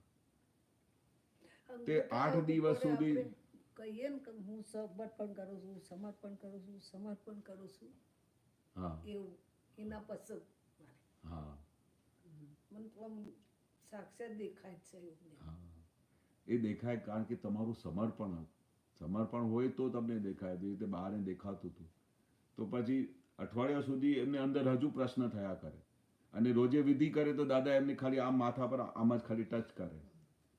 પછી અઠવાડિયું થઈ ગયું, એને અંદર બધું હજુ કે દાદા શા માટે મને આશીર્વાદ નથી આપતા. આટલો 10 દિવસ સુધી એમની વિધિ રોજ થાય, કારણ દાદા રોજ વિધિ કરતા હતા. પછી 10 દિવસ એમનું બધું પેલું અંદર અંતસ્કરણ એટલું તડપી ઉઠેલું, અને એને જ્ઞાની પુરુષ માટે જે પેલી પ્યાસ ખરી રીતે જાગી કે મને કેમ નથી આશીર્વાદ આપતા. તે 10મા દિવસે જે પીઠ ઉપર થપ્પડા માર્યા છે બાને, બધો સત્સંગ વાળા બધા હેરાન થઈ ગયા. દાદા કોઈ દિવસે બી માથા પર આટલી પીઠ ઉપર કોઈ સ્ત્રીને ટપલી નહોતા મારતા. એક જ્ઞાની પુરુષ હોય ને એમનું વ્યવહાર બધું બધા જુએ આમ હતું કે આ શું કરે છે બધું. દાદા હુક્કો પીતા હતા તો બધા દ્વારમાંથી પાછા જતા રહેતા હતા, કારણ કે બધા લોકોને શું છે ઓબ્ઝર્વેશન. કેટલા આમ સ્ત્રીઓ દાદાની અંગૂઠે વિધિ કરે તો આમ જોઈને ભાગી ગયેલા, કારણ કે જ્ઞાની પુરુષને ઓળખી શકે નહીં એ ભગવાન એટલે શું. 100% પ્યોરિટી હોય, 100% બ્રહ્મચર્યમાં રહેતા હોય, એને દુનિયાની કોઈ બી વસ્તુ ટચ ના કરી શકે એવા જ્ઞાની પુરુષ જ્યાં સુધી એવી દર્શન એવી દ્રષ્ટિ ના પડે તો ત્યાં સુધી એનું પુણ્ય કાચું પડી જાય. એટલે એટલા કેટલા બધા લોકો પાછા જતા રહ્યા, પછી રડતા હતા કે મેં દાદાની આ વસ્તુને લીધે જ હતું. આમ અંદર જોઈએ ને કે સ્ત્રી દાદાની બધા અંગૂઠે ઘૂંટણે બધે વિધિઓ કરે, કારણ કે એ લોકો તો ઓળખાણ થઈ ગઈ કે ભગવાન એટલે કેવા. અને એની વિધિ થઈ ગયા પછી એની અંદર જે પરિવર્તન થતું હતું તો એ બધા ઓળખી ગયેલા. તો એ તો દાદાને છોડતા જ નહોતા. પણ જેનું પુણ્ય કાચી પડે તો જ્ઞાની પુરુષના આવા બધા ગુણો જોઈને, દોષો જોઈને એ જતા રહ્યા, એટલે પુણ્ય કાચી પડી ગઈ. એ દાદાના ગયા પછી રડતા હતા લિટરલી કે અમે દાદાને ઓળખી શક્યા નહીં, અમે આ દાદાને ચૂંગી જોઈ, અમે એ જોયું કે આ બધી સ્ત્રીઓ દાદાની વિધિ કરે છે, એ અમે ત્યાં અટકી ગયા. જ્ઞાની પુરુષ એટલે બ્રહ્માંડના સ્વામી કહેવાય. એ સ્વામી આટલા 300 મહાત્માઓ બેઠા હોય ને તો બહારની પાછળ પીઠની ઠપોરે તો બધા લોકો શું તરસી જાય કે અમારું ક્યારે લોટરી લાગશે. એમને એવું ના દેખાય કે ભાઈ આવી રીતે કેમ જ્ઞાની પુરુષ કરે છે, પણ એ કે અમારે તો લોટરી. બધા લોકો આવીને દર્શન કરવા બેસી ગયા બહારના કે ભાઈ આજે તમે તો ભગવાન થઈ ગયા, દાદા તમારું કામ કરી દીધું, તમે તો હવે મોક્ષનો સિક્કો 200% વાગી ગયો. એટલે આ જ્ઞાની પુરુષને સમર્પણ જોઈએ.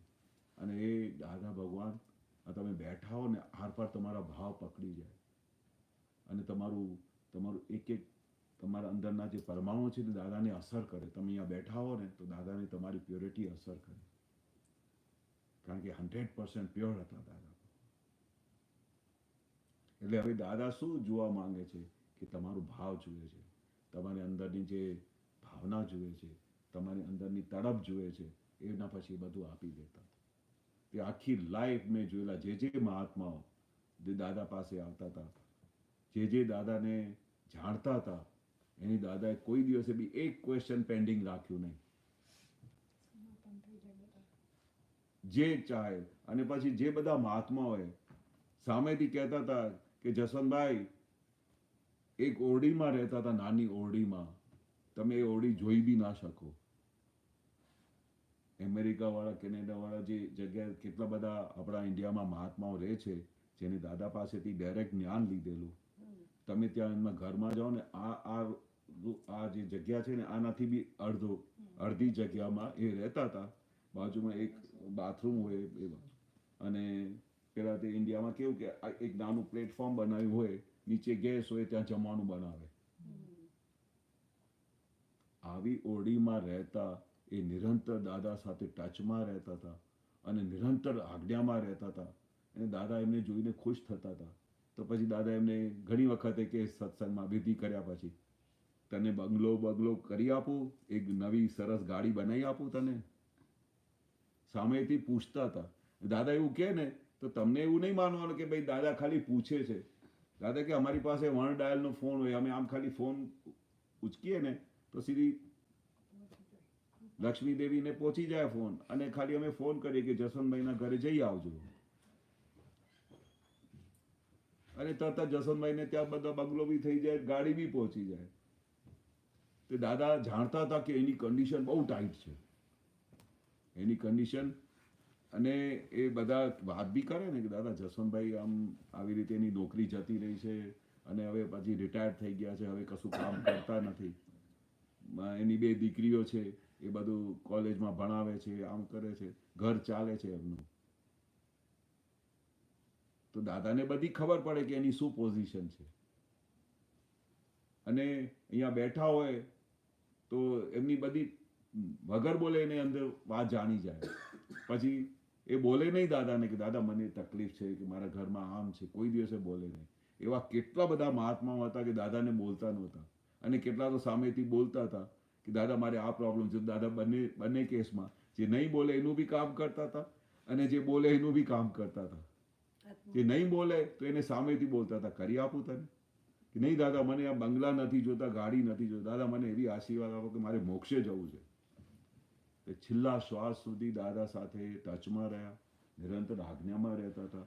અને એની ખુમારી તો જુઓ, કરોડપતિ જેવી ખુમારી, કરોડપતિને ખુમારી ન હોય એવી એની ખુમારી હતી. એક ઓરડીમાં રહેતા હતા. શાની ખુમારી હતી? કે મને આ કેવળ જ્ઞાન મળ્યું છે, અબજો રૂપિયા ખર્ચે તોય ના મળે, આ બંગલામાં હોય કે ગમે તેમાં ગાડીઓમાં હોય, પણ જે મને જાગૃતિ વર્તાય છે તે એમને બોલાવો કે પૂછો કે મારે કેવી જાગૃતિ વર્તાય છે, કેવું છૂટાપણું વર્તાય છે. આખા બ્રહ્માંડનો સ્વામીનો અનુભવ થાય છે. એવું આ વિજ્ઞાન છે. જો તમે એ વિજ્ઞાનમાં રહો ને તો તમને આવી ખુમારી આવે દાદા ભગવાન જેવી આવે. કારણ કે આપણે ખબર નથી કે આપણે મળ્યું છે શું.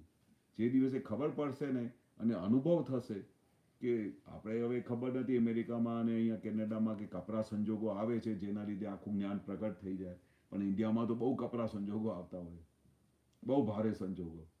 એવા સંજોગો આવે ને કે આમ એવું લાગે કે વૈરાગ આવી જાય, અને વૈરાગ આવી જાય એના પહેલા જ્ઞાન હાજર થઈ જાય છે. એમાંથી અમને બહાર કાઢી આપે છે આખું વિજ્ઞાન. બાકી બહુ ભારે સંજોગો આવતા હોય. મહાત્મા માટે તો બહુ ભારે સંજોગો આવેલા છે. કારણ કે શું કહે છે દાદા કે જે તમે ગયા ભાવમાં પુણ્ય કરેલા હશે એ પુણ્યનું ફળ આવશે. પણ તમારા બધા મહાત્માઓને કેવું છે, તે તમે પ્રશ્ન પૂછ્યું ને કે આપણા મહાત્માઓને કેવું છે, પુણ્યનું બધી પુણ્ય છે. ગયા ભાવમાં તમે પુણ્ય બાંધેલા, એના લીધે આ બધા બંગલા, સુખ, સાહેબી બધું મળ્યું. પણ આ ભાવમાં શું કરો છો? આ ભાવમાં તમને દાદા ભગવાન મળ્યા, અને એ દાદા ભગવાન મળ્યા એમાં તમે આજ્ઞામાં રહ્યા તો પુણ્યાનુબંધી પુણ્ય, એટલે તમે 1-2 અવતારમાં સીધા મોક્ષે જતા રહેશો. એવું આપણી લોટરી લાગેલી છે, પણ આપણે ખબર નથી પડતી કે કેવી લોટરી લાગી છે. એટલે દાદા કવિરાજને લખવું પડ્યું, દાદા આપણે જે પૂરું કેવળ જ્ઞાન પણ પૂરેપૂરું પછતું કેમ નથી કે આપણી હજી ચિત્તવૃત્તિઓ બહાર છે, આપણે એમની વેલ્યુ નથી કરતા, આપણે આજ્ઞામાં નથી રહેતા. દાદાએ કેટલું કહ્યું કે તમારે જો બેટરી ચાર્જ કરવી હોય તો સવારે ઉઠીને રોજે સત્સાધન કરજો. આ ખાસ અમને આજ્ઞા. અચ્છા, એવું નહીં કે ભાઈ દાદા પેલું અમને બધાને કહેતા હતા. અમે સવારના પોરમાં દાદા પાસે જઈએ ને તો 6 વાગ્યાની સિસ્ટમ હતી. 6 વાગે જ્યારે દ્વાર ખુલ્લા થાય તો દાદાને નમસ્કાર કરીને બધા બેસી જાય, બરોબર. અને એના પછી જે સત્સાધન જે બધા પૂરા છે, નમસ્કાર વિધિથી લઈને સિમંદર સ્વામીને 40 વખત કરીને, ત્યારે એ પૂરો 1 કલાકની વિધિ પૂરી થતી હતી. એ વિધિ બધા મહાત્માઓ કરે, અને ત્યાં સુધી દાદા જેટલા બી હોય સવારના પોળમાં આવતા બધાની વિધિ કરી નાખતા હતા. એટલે તમને એવું જ લાગે કે આપણે ક્યાં મહાવિદ્ય ક્ષેત્રમાં બેઠા છે. દાદાની હાજરીમાં વિધિ થતી હતી. એ જ દાદાએ વિધિ બધાને આજ્ઞા આપેલી કે સવારે ઉઠીને આપણે આ વિધિ કરજો તો તમારી બેટરી ચાર્જ થઈ જાય. દાદા ભગવાન હાજર હતા તો અમની હાજરીમાં જ્યારે અમે આ વિધિ કરતા હતા અને પાછળથી બધા સત્સાધન ચાલુ જ રહેતા બધામાં, જેનું નંબર લાગે પછી પાછળથી બધા કન્ટિન્યુ બોલતા જાય. 40 વખત સિમંદર સ્વામીને બોલવાનું હોય, એનું નંબર લાગે, વિધિ પર જાય, ફરી પાછા બેસીને ગાડી આગળ ચાલુ થાય. તે 1.5-2 કલાકની અંદર બધાની વિધિ થઈ જાય અને બધાના સત્સાધન પૂરા થઈ જાય. એટલે શું થતું હતું? બેટરી ચાર્જ થતી હતી. હવે બેટરી ચાર્જ થઈ જાય તો તમારે આખા દિવસ દરમિયાન જે કંઈ પણ સંજોગો આવે ને એ તમને હલાવશે નહીં, કારણ કે બેટરી ચાર્જ થઈ ગઈ. વારે ઘડી તમને લાઇટ જ બતાવ્યા કરશે. દાદાએ આજ્ઞા આપેલી છે. દાદાએ કહ્યું છે બધાના રિયલ રિલેટિવ જુઓ. દાદાએ કહ્યું છે ફાઇલોનો સંભાવે નિકાલ કરો. દાદાએ કહ્યું છે કે વ્યવસ્થિત શક્તિનું વિજ્ઞાન કેવી રીતે ચાલે છે, દરેક ક્ષણે દરેક મુમેન્ટે વ્યવસ્થિત શક્તિ કામ કરી રહી છે. આપણે અડધો કલાક મળી ગયો તો તે વખતે આપણે શુદ્ધ આત્મા બોલ્યા તો ભૂલી ગયા, પણ વાતો કરવા બેસી ગયા. 5 આજ્ઞા આપેલી છે તો આપણે સવારથી લઈને સાંજ સુધી ડગલે ને પગલે આજ્ઞા ગમે તે રીતે ગમે તે સંજોગમાં તમે વાપરી શકો છો. કલાક સુધી ફ્રી ટાઈમ મળી ગયો તો પોતાના અંદર ગુફામાં જતા રહેવાનું, જોઈ લેવાનું કે આપણે આખા દિવસ દરમિયાન કેટલા દોષ થયા, એના પ્રતિક્રમણ કરી લેવાના. કારણ કે આપણે 24 કલાક છે, 24 કલાકમાંથી આપણે 6 કલાક ઊંઘ કાઢો તો બાકીના કલાક તો તમે જાગૃત છો. ગમે તેવું કામ કરતા હો, ગમે તે ઓફિસમાં કામ કરતા હો, વચ્ચે વચ્ચે તો એવા સંજોગ મળે ને કે તમને ફ્રી ટાઈમ મળે કે નથી મળતું. તે વખતે આપણે કેસેટ રિવાઇન્ડ કરીને જોઈ લેવાનું કે આજે દિવસમાં અમે શું શું કર્યું, આપણે કોની સાથે આજે પેલું દોષો થઈ ગયા, આપણે રિયલ રિલેટિવમાં રહ્યા કે નહીં, શુદ્ધાત્માના ચોપડામાં ક્રેડિટ થઈ કે નહીં થઈ, એ આપણે જોવું તો પડે ને દાદા. કે મેં તમને હવે જગાડ્યા છે, ફરી તમે સૂઈ જાઓ તો એની જવાબદારી મારી નથી. પછી અમે વધારે પછી ના કરીએ. અમે તમને એવું કહી દઈએ કે અમે તમને એવું જ્ઞાન આપેલું છે કે તમે 1-2 અવતારે મોક્ષે જઈ શકો છો, પણ પછી જો તમે નથી વાપરતા તો પછી અમારી જવાબદારી નથી. પછી છો તમે 15 અવતાર કરવા હોય કે 4 કરવા હોય, અમે અમારી રીતે કામ કરીને નીકળી ગયા છે. અને જ્યારે તમને એમની તડપ થશે, જ્યારે તમારે પ્રતિકૂળ સંજોગો બહુ આવી જશે, ત્યારે મને કહેવું નહીં પડશે. એટલે દાદા ભગવાનને કોઈ દિવસે બી આખા જીવનમાં એવું નહીં કહ્યું કે તું કેમ આવતો નથી, શું પ્રોબ્લેમ છે, કયા કારણથી, કોઈ દિવસે કોઈને કહ્યું નહીં. અમે જાતે દોડતા હતા દાદા પાસે. કારણ કે શું હતું કે અમને સુખ ટચ થઈ ગયેલું કે જ્ઞાની પુરુષ સિવાય બીજે ક્યાં સુખ જ નથી, એના સિવાય ક્યાંય સુખ નથી. આખું જગત અમે ફરી આવ્યા, પૈસા જોયા, બધું જોયું, પણ ક્યાંય સુખ મળ્યું નહીં. એટલે આપણે તપાસ તો કરવી પડે ને કે નહીં, કે ક્યાં સુખ છે. તપાસ નહીં કરીશું તો પછી કંઈ ખબર પડશે નહીં. પણ આપણે એનાલાઇસિસ કરવાનું, દાદા કહેતા એનાલાઇસિસ કરવાનું, પૃથ્થકરણ કરો. દરેક સંજોગ જે આવે છે તમારી સામે એનું પૃથ્થકરણ કરો કે આ સંજોગ શા માટે આવ્યો, એમાં હું કેટલું જાગૃત હતો કે નહીં હતો, એમાં આજ્ઞામાં રહ્યો કે નહીં રહ્યો, ઉપયોગ હતું કે નહીં હતું.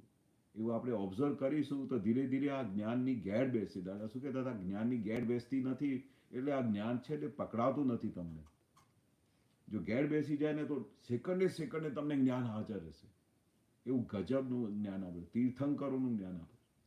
અને પછી જ્યારે કવિરાજે લખ્યું ને ત્યારે અમને ખબર પડી કે આ કેવા શબ્દો કવિરાજે લખે. 24 તીર્થંકરનું ભેરું સ્વરૂપ, એક તીર્થંકર નહીં 24 તીર્થંકરનું. એટલે તમે કલ્પના કરો કે દાદાની અંદર કેવું સ્વરૂપ હશે કે 24 તીર્થંકરનું આખું બેસમેન્ટ, આખું સર્વસ્વ અંદર પ્રગટ થયું છે. તે શું ના કરી શકે. તમારી વારે વાર છે દાદા કે અમે બધું આપવા આવ્યા છે, તમારી વારે વાર છે. એટલે આપણે હવે ડિસાઈડ કરવાનું કે આપણે શું જોઈએ, આપણે કેવું સુખ જોઈએ, ટેમ્પરરી જોઈએ કે પરમાનન્ટ જોઈએ. ટેમ્પરરી સુખ તો અમે બધા જોઈ લીધા, એમાંથી હવે એનાલિસિસ બી થઈ ગયો છે કે ટેમ્પરરી સુખ આવે છે અને પછી જાય છે તો બહુ દુઃખ થાય છે, અને એના પછી કેટલા બી માથાકૂટ કરીએ એ પછી આવતું નથી. ફરી બીજા સુખની પાછળ ફરીએ છીએ કે કદાચ અહીંયાથી સુખ આવશે. એક ગાડીનું એક્સિડન્ટ થયું હોય તો પછી બહુ દુઃખ થયા કરે, જ્યાં સુધી હોય તો બહુ આનંદ આવે, પછી એક્સિડન્ટ થઈ જાય તો પછી નવી ગાડી લેવાનું મન થાય, પછી નવી ગાડી આવી જાય તો પછી ફરી એ થોડા દિવસ બહુ સરસ ચાલે, ફરી કોઈક દિવસે રસ્તામાં ઊભી થઈ જાય તો ફરી દુઃખમય થઈ જાય. એટલે જે વસ્તુથી આપણે સુખ શોધવાનો પ્રયાસ કરીએ છીએ એ ગમે ત્યારે બી એ દુઃખમય થઈ જાય છે. પણ આત્મા એક એવી વસ્તુ છે કે એક વખત પ્રાપ્ત થયા પછી કોઈ દિવસે પછી દુઃખમય થતું નથી. નિરંતર સમાધિ રહે, નિરંતર આનંદમાં રાખે, એવું આ દાદાએ અક્રમ વિજ્ઞાન આપેલું છે. હવે આ અક્રમ વિજ્ઞાન વાપરતા ક્યાં અટકળ પડે છે એ તમે પૂછશો તો હું તમને દાદાના રહસ્ય બધા વધારી શકીશ. આ અક્રમ વિજ્ઞાન અપ્લાય કરવામાં ક્યાં આપણે તકલીફ પડે છે, આજ્ઞા અપ્લાય કરવામાં ક્યાં તકલીફ પડે છે એ શોધી કાઢો. અને જો પડાતી હોય તો આપણું સુખ ક્યાંય જવું ના જોઈએ. આપણે નિરંતર, જે દાદા કહે છે ને કે અમે 24 કલાક અમે નિરંતર આત્મામાં રહીએ છીએ અને આ સંસારની કોઈ બી વસ્તુ અમને હલાવી શકતી નથી, અને નિરંતર 24 કલાક જ્ઞાતા દ્રષ્ટા પરમાનંદીમાં રહીએ છીએ, તો એ વિજ્ઞાન દાદા કહે છે એ જ મેં તમને આપેલું છે. રાઈ માત્ર વધ ન કટ કે ભાઈ તમને કંઈ 2-4 ડિગ્રી ઓછું આપ્યું એવું નહીં, 360 ડિગ્રીનું જ્ઞાન આપેલું છે જે મને પ્રગટ થયું. આ કાર્ડને અનુલક્ષી દાદા કહેતા હતા કે મને 4 ડિગ્રી ઓછી પડી, બરોબર, અને તમને બી 4 ડિગ્રી ઓછી પડશે, પણ 356 તો આવી જોઈએ ને. 356 ડિગ્રી પર આપણે આવી જઈએ તો ગજબની સમાધિ રહે. 4 ડિગ્રી તો કોઈને હરકત કરતા ના હોય. 4 ડિગ્રી કેવી હતી દાદાની કે ભાઈ સૂક્ષ્મતમ વસ્તુ થઈ જતી હતી, તેને દાદા પકડતા હતા. તે છેલ્લા એન્ડમાં ત્યારે જતા પહેલા એક વખતે દાદાએ સહજ રીતે કહી દીધું કે અમારી 2 ડિગ્રી જે ખૂટતી હતી ને આગળ જતી રહી. શાના ઉપર કહ્યું કે અમારે ખાવા ઉપરની રુચિ જતી રહી. બોલો 2 ડિગ્રી કે આ આવી રીતે હોવું જોઈએ, ભાતમાં આટલું ઘી નાખવું જોઈએ, એ જરાક બી જે કંઈ સૂક્ષ્મ રીતે રુચિ પડેલી હોય ને, પટેલ હોય ને, તો અમે બધી આવી બધી રુચિ હતી. તો દાદા કે અમારી બધી રુચિ જતી રહી ને તો 2 ડિગ્રી આગળ જતી રહી. અમે સાંભળીને ખુશ થઈ. અમે તો દાદુ આપણે તો આખો દિવસ ખાવાની રુચિ તો જતી જ નથી.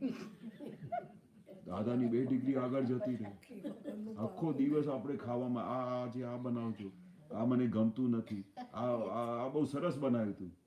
અરે ઘી વગર ભાવવાનું. 2 ડિગ્રી આગળ જતી રહી. બોલો, તો આપણે જે 356 ડિગ્રી તો આવા તો આપણી 4 ડિગ્રી તો પછી જોઈ જશે. પણ દાદા કે 356 ડિગ્રી પર પહોંચી જાઓ ને તો પાર વગરનું આનંદ, પાર વગરની સમાધિ. તમે ભગવાન થઈ ગયા સાક્ષાત. આખી પ્રકૃતિ તમારી ભગવાન થઈ ગઈ. અંદર ભગવાન પ્રગટ થઈ ગયા 356 ડિગ્રી સુધી. તો બાકી તો દાદા કે છે 1-2 અવતાર છે ને એ બધી કાઢી નાખી છે, પણ 356 સુધી પહોંચવાનો પ્રયાસ તો કરીએ કે નહીં કરીએ? બરોબર ને? તમને કેવું લાગે છે?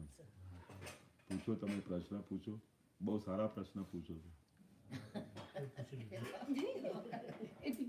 હા, એ પૂછી લે એટલે આપણે બધું આવી જાય. અચ્છા. એ તો અમારે તો શું છે, અમારે ગયા હતા ત્યારે એમને એ જ પૂછતા હતા. પણ પછી દાદા એક વખત એવું બી કહેલું કે તમારા વતી એમના વતી તમે ખાઓ તો પછી ચાલશે, એ ભૂખી રહે તો? ના, એટલે એમનું તો કેવું એમ છે કે ડિમ્પલ જ્ઞાન મારે ને તો મારે બધું સેટ. અચ્છા, એવું છે? ડિમ્પલ જ્ઞાન મારે એટલે એમને બધું સેટ. એટલે એનું અર્થ એવું કે જ્ઞાનમાં નથી. ના છે. ના, દાદા કહે છે કે સબકી સંભાળો, મેં મેરી ફોડતા હું. એટલે આપણે આખો દિવસ ડિમ્પલની બહાર નહીં વિચારવાનું કે જ્ઞાનમાં છે નહીં છે, પણ આપણે આપણું જોઈ લેવાનું. સબકી સંભાળો.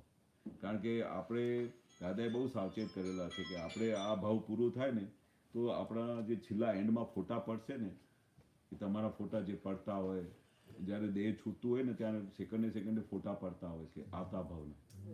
બરોબર, તે વખતે તમારા શું ભાવ છે તો તમને ખબર ના પડે કે એના ભાવ શું છે, એમને ખબર ના પડે તમારા ભાવ શું છે, પણ તમારા ભાવ પ્રમાણે તમારા જે અંદર ફોટા પડતા હોય ને એ પ્રમાણે તમારું જન્મ થાય.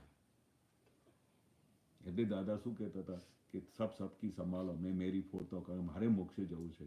બરોબર, એ જ્ઞાનમાં રહે છે કે નહીં? અમે પેલા 8 ભાઈ હતા તો અમારા એક ભાઈ છે ને જ્ઞાનમાં રહેતા નહોતા, બીજા બધા રહે તો બધા ઘરના વાળા એને હાથ ધોઈને પાછળ પડી ગયા. દાદા જ્ઞાનમાં રહેતો નથી. દાદા પાસે બી કમ્પ્લેન લઈ જઈ આખું ઘર કે દાદા કે તમારે એમને એક શબ્દ નહીં બોલવાનું. બરોબર, તે પછી એક દિવસ ઘરમાં સત્સંગ ચાલતું હતું તો એ શું કરે કે જ્યારે બધા મહાત્માઓ આવે ને તો ઇન્ડિયામાં કેવું હોય કે ડિસિપ્લિન જેવી વસ્તુ નહીં, તો બધા ચપ્પલો છે ને આમ તેમ બધા મૂકીને સીધા બધા દાદાના દર્શન કરવા જતા રહે. આમ 300 મહાત્મા અમારા ઘરે આવે તો 300 જણાની ચપ્પલ ને સેન્ડલ ને બધા હોય ને, તો અમે એને ભાઈને કશું બોલતા નહોતા, પણ એ છે ને સફાઈમાં બહુ માસ્ટર. એને કઈ બી વસ્તુ આમ તેમ હોય ને તો ચેન જ ના પડે, વાઇફ ઉપર બી ફાયરિંગ આપી દે, આ અહીંયા મૂકવાની જગ્યા છે, તારું ઘર કચરા જેવું કરી નાખ્યું છે. પછી આખો દિવસ જાતે પોતે કરે, ફેક્ટરીમાંથી આવે ને પછી બધી આમ માવજત કરે, જે વસ્તુ જ્યાં ના પડી હોય એને ફરી ત્યાં જઈને મૂકે, ગોઠવી કાઢે. તો જ્યારથી અમારા ઘરમાં સત્સંગ ચાલુ થઈ ગયું તો મહાત્મા ઇન્ડિયામાં થોડું ડિસિપ્લિન આવ્યું કે બધી ચપ્પલો આમ જેમ તેમ કરે, ઠેઠ સુધી આખું બંગલાની રાઉન્ડમાં જ્યાં ને ત્યાં મૂકી આવે બધા. અને દરેકને તો એવું કે મારે એવા ખૂણામાં મૂકવું છે કે કોઈ ભૂલમાં મારી ચપ્પલ ના પહેરી જાય, તો એ પછી એન્ડ સુધી મૂકી આવે. બંગલો વચ્ચે બહુ મોટો. પછી ક્યાં તો મારા ભાઈ શું કરે, એ બધી એક બાજુ બધી લેડીઝની સેન્ડલો બધી લાઈનમાં મૂકી દે, જેન્ટ્સના બધા ચપ્પલો શૂઝ હાથથી લઈને એક એક એકદમ તમે એની લાઈન જુઓ તો ખુશ થઈ જાઓ. હવે એ સત્સંગ દાદાનું અંદર ચાલે છે, પણ એ શું કરે છે? બહાર પેલું વ્યવહાર સંભાળે છે, મહાત્માઓની સેવા કરે છે. તો દાદા ભગવાન શું કરતા હતા કે તમે અંદર તમારી અંદર શું પરિણીતિ ચાલે છે એ જોતા હતા. તમે રોજે સત્સંગમાં આવો છો અને રોજે કશાય કરીને આવો તો એ દાદા ના જુએ. તમારી અંદર શું ભાવ છે, તમારી અંદર શું વર્તન છે, એ દાદા બાહ્ય કઈ વસ્તુ જોતા જ નહોતા, પણ એનું હૃદય જોતા હતા કે એમને મહાત્મા માટે શું કહ્યું. તો તમને શું લાગે છે દાદા ભગવાન ઓબ્ઝર્વ નહીં કરતા હશે? દાદા બધું જાણે કે આ બધા ઇન્ડિયામાં બધા આવું કરે. જ્યારે આ ઘરમાંથી બહાર નીકળે ને તો આ બધું ડિસિપ્લિનમાં ચપ્પલો જોઈને દાદા સમજી જાય કે આ આણે જ કર્યું હશે. એટલે દાદા દરેકની પ્રકૃતિ સ્વભાવ બધું જાણતા હતા, બાહ્ય કોઈનું વર્તન જોતા નહોતા. એટલે પછી બધાને કહીએ દાદા બધા જ્ઞાનમાં આવે છે, સત્સંગમાં બેસે છે, આ બધું આખો દિવસ બધા આવા બધા કામ કરે છે. હવે એને ખબર નહીં કે મહાત્માઓની સેવા એટલે શું.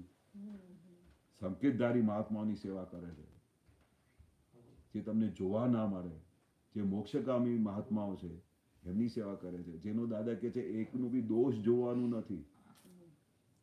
કેવા મહાત્મા ગમે તે કરતા હોય ને એ એમને અંદરથી પડઘા પડશે, અંદર એમને બધું અલર્ટ થશે, એ બધું પોતાની રીતે સુધારી કાઢશે, પણ કોઈ બી મહાત્માના દોષ જોતા નહીં. કારણ કે દાદા ભગવાને કોઈ દિવસે મહાત્માના દોષ જોયા આખું જીવન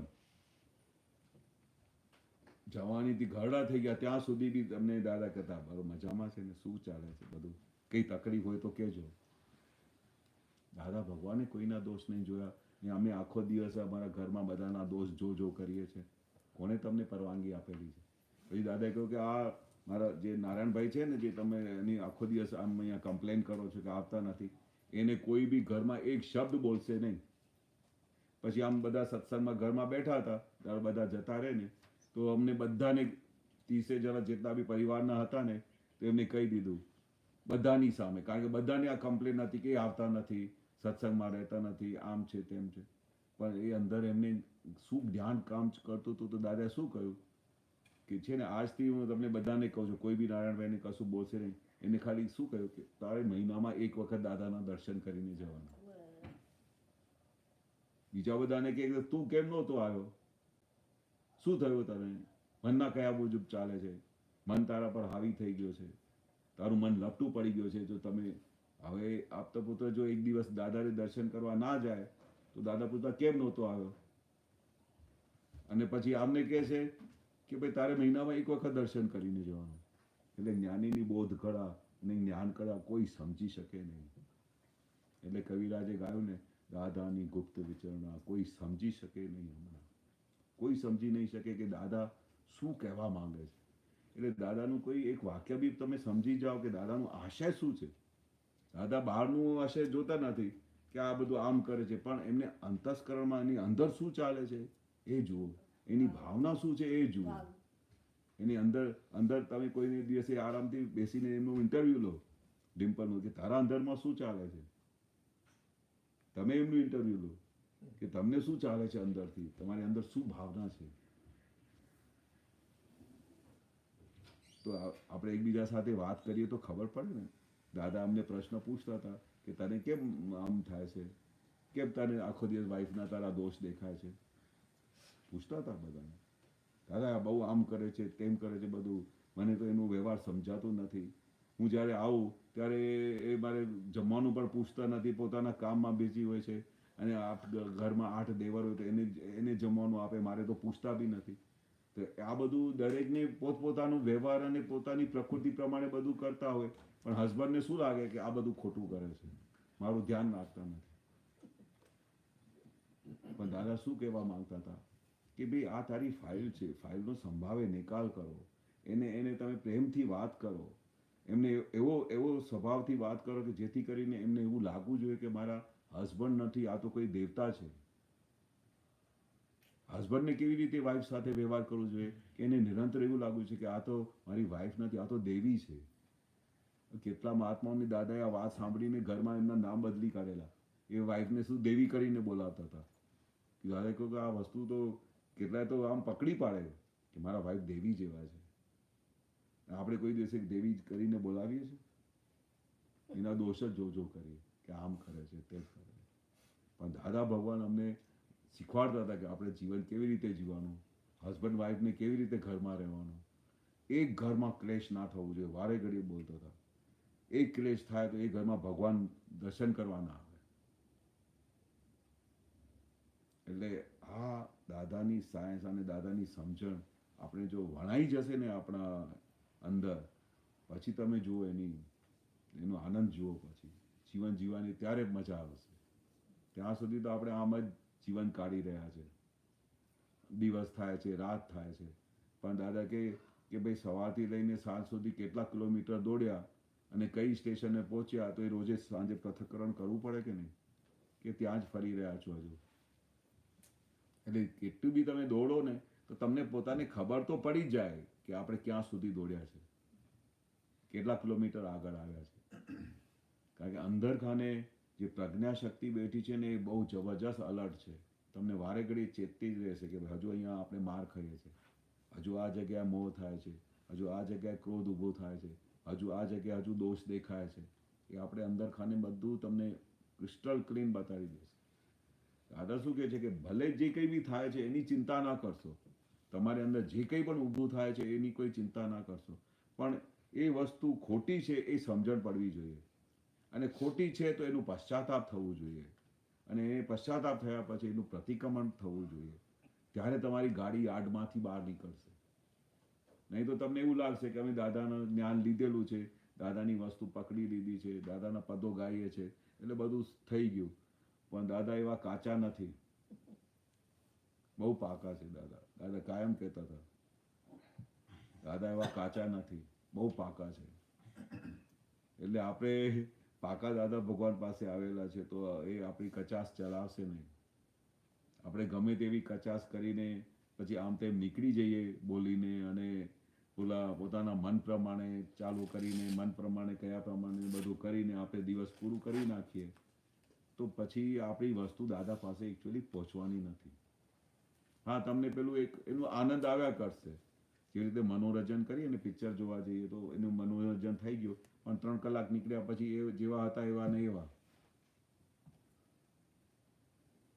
પણ આ વિજ્ઞાનમાં શું છે કે જો તમે એમાં રહ્યા તો તમને કાયમ માટે એનું સુખ વર્તાશે. 3 કલાકનું મનોરંજન નહીં લાગશે તમને, કાયમ માટે સુખ વર્તાશે. કેવું લાગે છે તમને?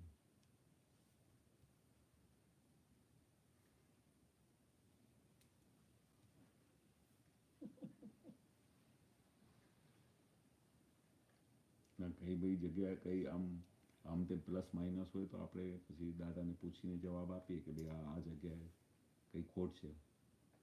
દાદાએ તો બધું બહુ કીધું છે, પણ આપણે કઈ જગ્યાએ અટકણ છે એ દાદા કે જે પૂછી લેવાનું વારે ઘડીએ. દાદા એટલે સામેથી વારે ઘડી બોલ કરતા હતા કે પૂછી લો, તમારે કઈ બી જગ્યાએ વસ્તુ પૂછી લો, કારણ કે ફરી ચાન્સ મળવાનો નથી. વારે ઘડી એવું બી બોલતા હતા આ પોટો ક્યારે ફૂટી જાય ખબર નહીં, એટલે પૂછીને બધું સમાધાન કરી દો, ફરી આવું ચાન્સ મળશે નહીં. બરોબર, હમણાં ચાન્સ છે તો પૂછી લેવાનું. અને એમાં દાદા કે આપણે અહીંયા કોઈની સામે પૂછીએ કે આપ છે ને તો આપણા મહાત્માઓને આ બધા ઠેકાણે શું હોય છે? આત્મીયતા હોય. અને એ કેવા મહાત્માઓ છે કે એ તમારા માટે કલ્યાણ ભાવના કરે. તમે ગમે તે પૂછો, ગમે તે કરો, પણ એ તમારી માટે કાયમ તમારા શુભચિંતક તરીકે જ રહે. તમારા માટે અભાવ તિરસ્કાર ના થાય, ગમે તે. દાદા એટલે દાદા બધાને બોલતા હતા કે સામે જે પૂછવું એ પૂછો. પછી દાદાની હાજરીમાં જ બધા હસબન્ડ વાઈફના બધા સમાધાન થતા મહાત્માઓની વચ્ચે. દાદા કે આ ખુલ્લી કિતાબ છે. અને આપણા મહાત્માઓ કેવા છે કે કઈ બી જગ્યાએ જેની બહાર વાત ના કરે, કોઈને કશું કહે નહીં, પણ એમના માટે હજુ તમને ખબર બી પડે તો એમના માટે કલ્યાણની ભાવના કરે. દાદા ભગવાન એમના પર અસીમ કૃપા વરસાવજો, એના ઘરમાં સુખ શાંતિ કરાવજો, એવી રીતે પ્રાર્થના કરે એવા મહાત્માઓ છે. એટલે આપણે ગમે ત્યારે ઘણી વખત એવું થતું હોય છે કે ભાઈ બધા મહાત્માઓની વચ્ચે કેવી રીતે પૂછવાનું, તો દાદા ખુલ્લું કરતા હતા કે આપણે અહીંયા કોઈ જુદાઈ નથી, અહીંયા આખી દરેક ઠેકાણે આપણે આ એક પરમહંસની સભા છે. શું કહેતા હતા? પરમહંસની સભા છે. એટલે પરમહંસની સભામાં કોઈ શરમ નહીં કરવાની. ત્યાં આપણી કેવી સભા છે? બધા મોક્ષગામી જીવો છે એ જ ભેગા થવાના.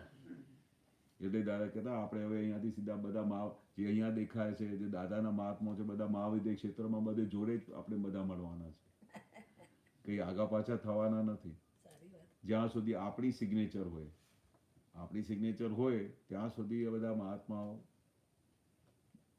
આપણી સાથે જ રહેવાના છે અને એમની સાથે આત્મીયતા હોય. આમ જોઈને આમ ખૂબ આનંદ થાય બધાને.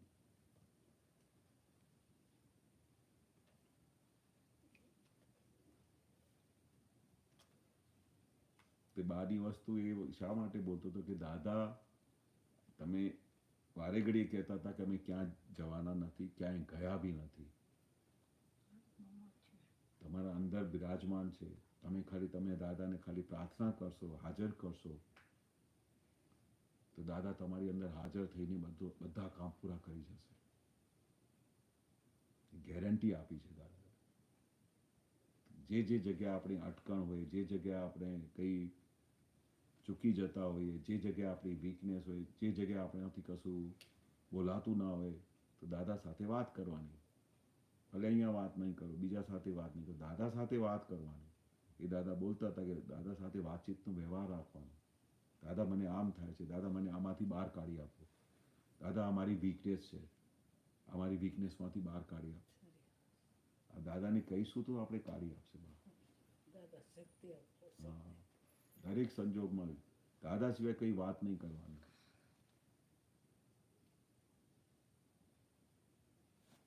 બરોબર છે.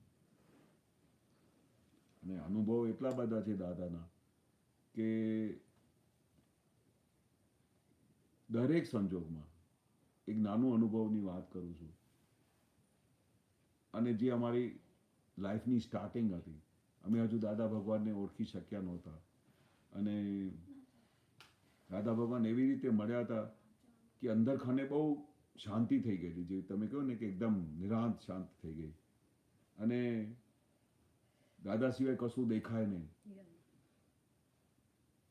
દાદાને માથે બેસાડી દીધા. દાદા અમારા સાક્ષાત પરમાત્મા છે, દાદા અમારા પરમેશ્વર ને દાદા અમારા પ્રાણ. અને કવિરાજ દરેક સંજોગમાં ડગલે ને પગલે નવા પદો તૈયાર કરતા હતા. જે અમારે અંદર હૃદયમાં ફરતું હતું એ બધા પદો આવી જતા હતા. તમે 3000 પદો કવિરાજે લખ્યા છે. તમે જે દિવસે આ ગાવાનું શરૂ કરશો ને તો તમને એવું લાગે છે કે દાદા આ કવિરાજે મારા માટે પદ લખ્યું છે. હું જે પદ ખોલું છું તો મને એવું જ લાગે કે મારા માટે પદ લખ્યું છે. બધો જે પદ એમ થાય કે આપણા માટે છે. આપણા માટે છે. તો અમને એવું થઈ ગયું દાદા અમારા પરમેશ્વર ને દાદા અમારા પ્રાણ, અનંત કાળથી ઊભા દાદા સ્વીકારો પ્રણામ. એટલે અમે વારે ઘડી દાદાને આમ હાથ જોડીને ઊભા રહેતા, દાદા અમારા પ્રણામ સ્વીકાર કરો, અમારી જે ભૂલો થઈ હોય દાદા અમને ક્ષમા કરી આપો, દાદા અમારું રક્ષણ કરજો. આમ દિવસ રાત આ જ વસ્તુ ચાલે. અને દાદાને રૂમમાં રહેતા ને તો દાદા રૂમમાં જે પલંગ પર સૂતા ને તો પલંગને પકડી રાખતા હતા આમ, દાદાને ખબર બી ના પડે. અને દાદા કહેતા દાદા અમે તમારાથી એક સેકન્ડ માટે છૂટા ના પડીએ, દાદા એવું અમારું રક્ષણ કરજો. આમ નિરંતર આવી જ પ્રાર્થના કરી અને જે પ્રાર્થના કરીએ તો એવી રીતે દાદા રક્ષણ કરતા હતા. હું દાદાનો મહાત્મા ને દાદા મારી માથે છે. હા. બહુ સરસ છે. પછી દાદા શું કરે કે આ જેટલા બી મહાત્મા હોય ને તે કોઈને છોડી ના દે. આ જેટલા બી સમજો આટલા બધા મહાત્મા બેઠા હોય તો દાદા એક જણાને પર્સનલી ઓળખે અને એની વીકનેસ બી ઓળખે, એની પ્રકૃતિ ઓળખે, એનો સ્વભાવ ઓળખે, એની તકલીફ શું છે એ ઓળખે અને એના કયા રોગ છે એમાંથી એને બહાર કાઢી આપે. દાદાને કઈ એવું કઈ માનની ભીખ નહોતી. દાદા કે સંસારની કોઈ પણ જાતની ભિખારીપણું ના હોય ત્યારે જ્ઞાની પુરુષની અંદર ભગવાન પ્રગટ થાય. કોઈ પણ પ્રકારની ભિખારીપણું ના હોય, પૈસાની ભિખારીપણું નહીં, માનનું નહીં, વિષયોનો નહીં. કોઈ પેલા અબજો રૂપિયા આપે તોય દાદાને આમ ન કરે. મારા બા બાપુજી પેલો દાદા માટે ધોતીઓ લઈ આવ્યા તો આમ આંખ કાઢી.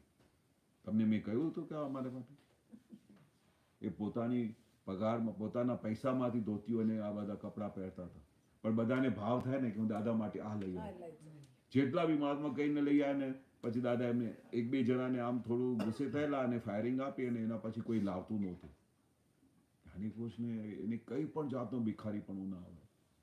તમે અબજો રૂપિયા આપી દો તો એ અડે બી નહીં. એને તો કોઈ આત્મા સિવાય તો કઈ વાત નહીં. એ તો કે મારી પાસે આખા બ્રહ્માંડના સ્વામી હોય એને તમે શું આપી શકો? તમે શું આપી શકો આખા બ્રહ્માંડના સ્વામીને? તમારે જે જોઈતું એ લઈ જાઓ. તો એ બધાને મોક્ષનું દાન આપતા હતા. તો આવા સંજોગમાં કોઈ લઈ આવે તો એ દાદા એને પ્રસાદી કરીને આપી દીધું. તે દાદા ભગવાન જ્યારે બી આ બધી અમે બધું સત્સંગમાં બધું જોઈએ ને તો અમને એમ ખાતરી થઈ ગઈ કે દાદા અમારા પરમેશ્વરના. તો હવે જેટલી બી અહીંયા પ્રકૃતિ બેઠી છે ને બધાની પ્રકૃતિ કેવી છે બધા જાણે. અને અહંકાર બહુ વધારે છે. તો અહંકાર વધારે હોય ને તો સત્સંગમાં અંદર આવે મોટો શેઠ હોય, આવો શેઠ, આવો શેઠ, આવો બેસો અહીંયા. પછી ક્યાંય બાજુમાં કઈ જગ્યા હોય ને અહીંયા બેસો. નહીં દાદા મારે અહીંયા નથી બેસવું. દાદાની આગળ બધા સીધા થઈ જાય. દાદા મારે અહીંયા નહીં, તમારે અહીંયા નીચે જ અહીંયા જ બેસીશ. પણ શું કેવી રીતે બોલાય? આવો શેઠ આવો. એટલે સાલું કોઈ બોલાવતું નથી શેઠ, પણ આને દાદા કેમ શેઠ કરીને બોલાવે? સાલું પેલી માનની હોય ને માનની પેલી તો દાદા એ માન આપી દે. માન ના મળે ને તો એને ઊંઘ ના આવે. તો દાદા મને બોલાવે નહીં, મને બેસાડે નહીં. એટલે દાદાને આવી કોઈ પણ પ્રકારની ભૂખ નહીં, કોઈ પણ પ્રકારનો ભિખારીપણું નહીં. પણ જ્યાં બી જોઈએ ને એ અહંકાર છે તો એના બધાના અહંકારના બધા ઓપરેશન કરી નાખે અને એવો અનુભવ કરાવી દે ને કે મને આખી જિંદગી એનો પછી એ અહંકાર જતો રહે. કારણ કે દાદા શું કે અમારી પાસે આવ્યા તો અમારી જવાબદારી છે કે એની એક એક પ્રકૃતિ, એનો સ્વભાવ, એની જે બધી અંદરની બધા ભૂતા છે બધા કાઢી નાખવાના. ત્યારે જે મોક્ષે જઈ શકશે. બાકી આ બધા મોક્ષે જઈ શકે નહીં જ્યાં સુધી અંદર બધી વીકનેસ પડી હોય. તે અહંકારની થોડી બીમારી હતી કેશવમાં. તો અમે ઇન્ડિયામાં બાપુજીએ હવે આટલું મોટું પરિવાર એને ચલાવતો પડે ને એક બહુ મોટી ફેક્ટરી નાખી કે બધા 8 છોકરાઓ બધા કામ કરશે અને બધું સારી રીતે બધાનું ચલણ થશે અને બધાને પગારો મળશે અને બધાના 8 પરિવાર બહુ સુંદર રીતે ચાલશે. તે અમે જર્મનીથી મશીન લઈને આવ્યા. હું ને બાપુજી ગયા જર્મની મશીન લેવા. એ મશીનની કિંમત તે જમાનામાં 2 કરોડ રૂપિયા હતી. આજે અમે રિસેન્ટલી ફરી એ જ મશીનની કોસ્ટિંગ કરાવી તો એ 10 કરોડની થઈ ગઈ છે. તો એ જમાનામાં 2 કરોડની મશીન મંગાવી. અમે જઈને મશીન લઈ આવ્યા. બહુ સરસ. આખા હિન્દુસ્તાનમાં એ જમાનામાં 2 કલરની પ્રિન્ટિંગ ચાલતી હતી. Only 2 colour. બાપુજી અને મેં બધાએ શું પ્લાનિંગ કરી કે ભાઈ આપણે એવી મશીન લઈ આવીએ કે આખું હિન્દુસ્તાન હાલી જાય અને અમારા ઘરમાં જે બધા આટલી બધી તકલીફો છે જતી રહે, પ્રોફિટ બહુ સરસ થઈ જશે. આમ આખી પ્લાનિંગ કરીને એ મશીન લઈ આવ્યા જર્મનીથી. એ મશીન આપણે મૂકી દાદા ભગવાનને પ્રાર્થના કરી કે દાદા ભગવાન આપાવો, વિધિ કરો. અને વિધિ કરીને બધું દાદા બધી ફેક્ટરીઓમાં કે ગમે ત્યાં જાય, કોઈના લગ્ન હોય તો બધાને ત્યાં જઈને વિધિ કરીને આવતા હતા. દેવી દેવતાઓને પ્રાર્થના કરીને આવે. તે વિધિ કરી આખી ફેક્ટરીમાં દેવી દેવતાઓને હાજર કર્યા. બધું ફેક્ટરી ચાલુ થઈ ગઈ. સાહેબ એ ફેક્ટરી ચાલુ થઈ તો જે જગ્યા પર 2 કલરની પ્રિન્ટિંગ થતી હતી તે અમે 8 કલરની પ્રિન્ટિંગ આપી. બધા આફરીન થઈ ગયા કે ભાઈ આવી પ્રિન્ટિંગ તો અમે જોઈ નથી આખા દેશમાં. કે આ શું બિલિયન ફ્લેક્સ વાળાએ શું કર્યું છે, શું મિરેકલ કર્યું છે કે અમે તો એવું લાગે કે જાણે ફોરેનથી કઈ અમારું મટીરિયલ આવે છે. બધાને એવું લાગે. આખા દેશમાં બહુ નામ થઈ ગયું. તે અમે બધા ભાઈઓ જરા છે અહંકારમાં આવી ગયા કે અમારા જેવી મશીન આખા હિન્દુસ્તાનમાં નથી. 2 કરોડની વાત કરી એટલે મને એવું લાગ્યું કે એ વખતે 2 કરોડ હતા. હા, આજે 10 કરોડની બરાબર છે. અમે શું કરેલું કે અમારા બાપુજીએ કેવી કર્યું, બધે જે પ્રોપર્ટી હતી બધા ગીરવી રાખીને બધા પૈસા લીધા. 1 કરોડ બેંકમાંથી લોન લીધું. આમ કરીને બધી આખું પ્રોજેક્ટ નાખ્યું. ઇન્ડિયામાં તો આવું જ થતું હતું. પણ એ જીગરવાળા હતા, બહુ જીગરવાળા. આમ ગભરાય નહીં, મહેનત કરીશું, આમ કરીશું, પૈસા કમાઈ લઈશું, બેંકના લોન બધા પાછા આપી દઈશું. આ પેલા જમાનામાં હતા ને એ બહુ મજબૂત હતા બધા. અમે હજુ વિચાર કરી કે આટલું લોન આપી શકીશું કે નહીં કે શું. હવે આપણા દેશની અંદર આજે આખું પ્રોજેક્ટ નાખ્યું, આખા દેશમાં હોહા થઈ ગઈ કે ભાઈ બિલ્ડિંગ ફેક્ટ જેવી કોઈ ક્વોલિટી હિન્દુસ્તાનમાં કોઈ બનાવતું જ નથી. નંબર 1, જ્યાં ત્યાંથી ઓર્ડર આવે, આખા હિન્દુસ્તાનમાંથી ઓર્ડર આવે, ફોરેનમાંથી ઓર્ડર આવે કે ભાઈ આવી પ્રિન્ટિંગ તો અમે જોઈ નથી. દાદાની કૃપાથી બધું કામ થયું. બધું દાદા તો શું કરે કે ભાઈ અમારું સમર્પણ જોઈએ, બાપુજીનું સમર્પણ, બધા છોકરાઓનું સમર્પણ. તો દાદા વિધિ કરી આપે કે ચાલો એમનું ઘર બાર બરો સરસ ચાલે. કારણ કે દાદા કે અમારી જવાબદારી છે, જ્યાં સુધી વ્યવહાર બરોબર નહીં હશે ત્યાં નિશ્ચયમાં આ ઠેકાણું નહીં પડશે.